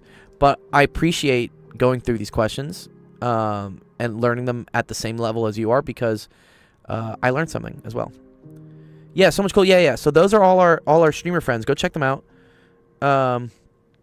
Introduction to Proof course. Yeah, maybe. Yeah. And then there's a calendar if you want to check it out. This has it's a little Google thing, because it depends what time zone you're in, right? Because I'm sure, like, you said it was 1 a.m. or something when you were studying earlier. But there's this nice little red arrow that shows when what time it is. So wait, Penn Center just rated me? I thought he was streaming later. I guess he streamed earlier today. Okay. Anyways. So yeah, if you want help with stuff, Penn Center's a great asset. He's actually a college math professor, so he can help you out with these types of questions. And then E2iPi, Zach, who's here in the chat with us, is also a recent math PhD who has also been a teacher, professor. So he can help you out with high-level math as well. Dude, why does Talus get a cool color? What? Talus changed his color, dude? Okay. Yeah. So yeah, all these people are really, really smart people in math. I'm decent at math. I'm good up to, I say, like Diffie-Q. Like Diffie-Q, linear algebra I can do. But my main specialty is like high school, middle school, early college. Talos is diamond. Talos is teaching Explorer. So this is cool. Yeah, so if you guys actually want to learn, I'll make announcements about this on the server. I need to check in with all the math streamers to see what their plans are for this year. But it looks like if you want to learn calculus on Sunday afternoons, Talos is going to be doing an introductory course to Calc 1 and Calc 2. So if you want to get a little head start, he's gonna be doing that. Yeah. The rest are gold too. Yeah. Gold too. Okay. Cool. All right. Let's see. I think that's it for today. We don't have any more questions. That first year of college, I would count as early college. Depends where you're going to college. But yeah, you're early college. So yeah. It just, yeah, from what Zach said, yeah, it sounds like you're in like a proofs class, which is, I guess, kind of delving into like some advanced math topics that I haven't really seen before, but I can understand them. So I appreciate that. I learned about power sets in some intro to measure theory. It's the largest sigma algebra. Yeah. Yeah, see, measure theory. Yeah, I didn't get into like the fun exploratory math classes. You know, when they're like, what's number theory? What's like counting things or stuff? Or, I don't know, algebraic topology or something. I didn't get to those. I did up to complex analysis. Yeah. Math League Supreme. Yeah, that's funny. Okay. Cool. Sounds like that's all the questions for today. Wow, we had a 3-hour stream today. Great way to kick it off. So let's end out the stream. Thank you, everyone, for coming to Actual Education Office Hours today. Had a real fun time working with you guys. Going through homework questions. Great way to start off the year. Yes. Yeah, 1K. Yeah, dope. Yeah, it was 3. Yeah. Welcome. Glad you guys were here. Go check out our other streamer friends. And we will be back tomorrow. That's going to be at, what is that going to be? That's going to be at 4 p.m. Pacific, 6 p.m. Central, 7 p.m. Eastern. So, come on by, get more help with your math and science. I know some of you guys apparently had class, like, this last week. I think that's incredibly rude. But, we'll be helping out with that. Let's see. We got a couple people. We got Science doing tiny worlds under microscopes. We have Obi's playing video games. That's cool. And then we have Globus doing something with AI. What's he doing? Let's see. What is he doing? Synthetic stuff. Yeah. I don't know. You guys tell me. Where do you want to go? You guys want to go see microscopes, or you want to go see AI music? We have a couple options here. This is Globus. He's doing, looks like AI music, and then Science is doing, he's looking at microscopes. Shandrick says AI music. Okay, cool. Fine. All right, we'll go say hi to these guys. Okay, yeah, cool. Go say hi to Globus. He's a good friend of ours, and he does a lot of really cool stuff with AI, which is the big new future. So go say hi to him. Have a wonderful rest of your Monday. Great start to your week. So glad to see you guys here for the beginning of 2025. We'll be back tomorrow. Peace out.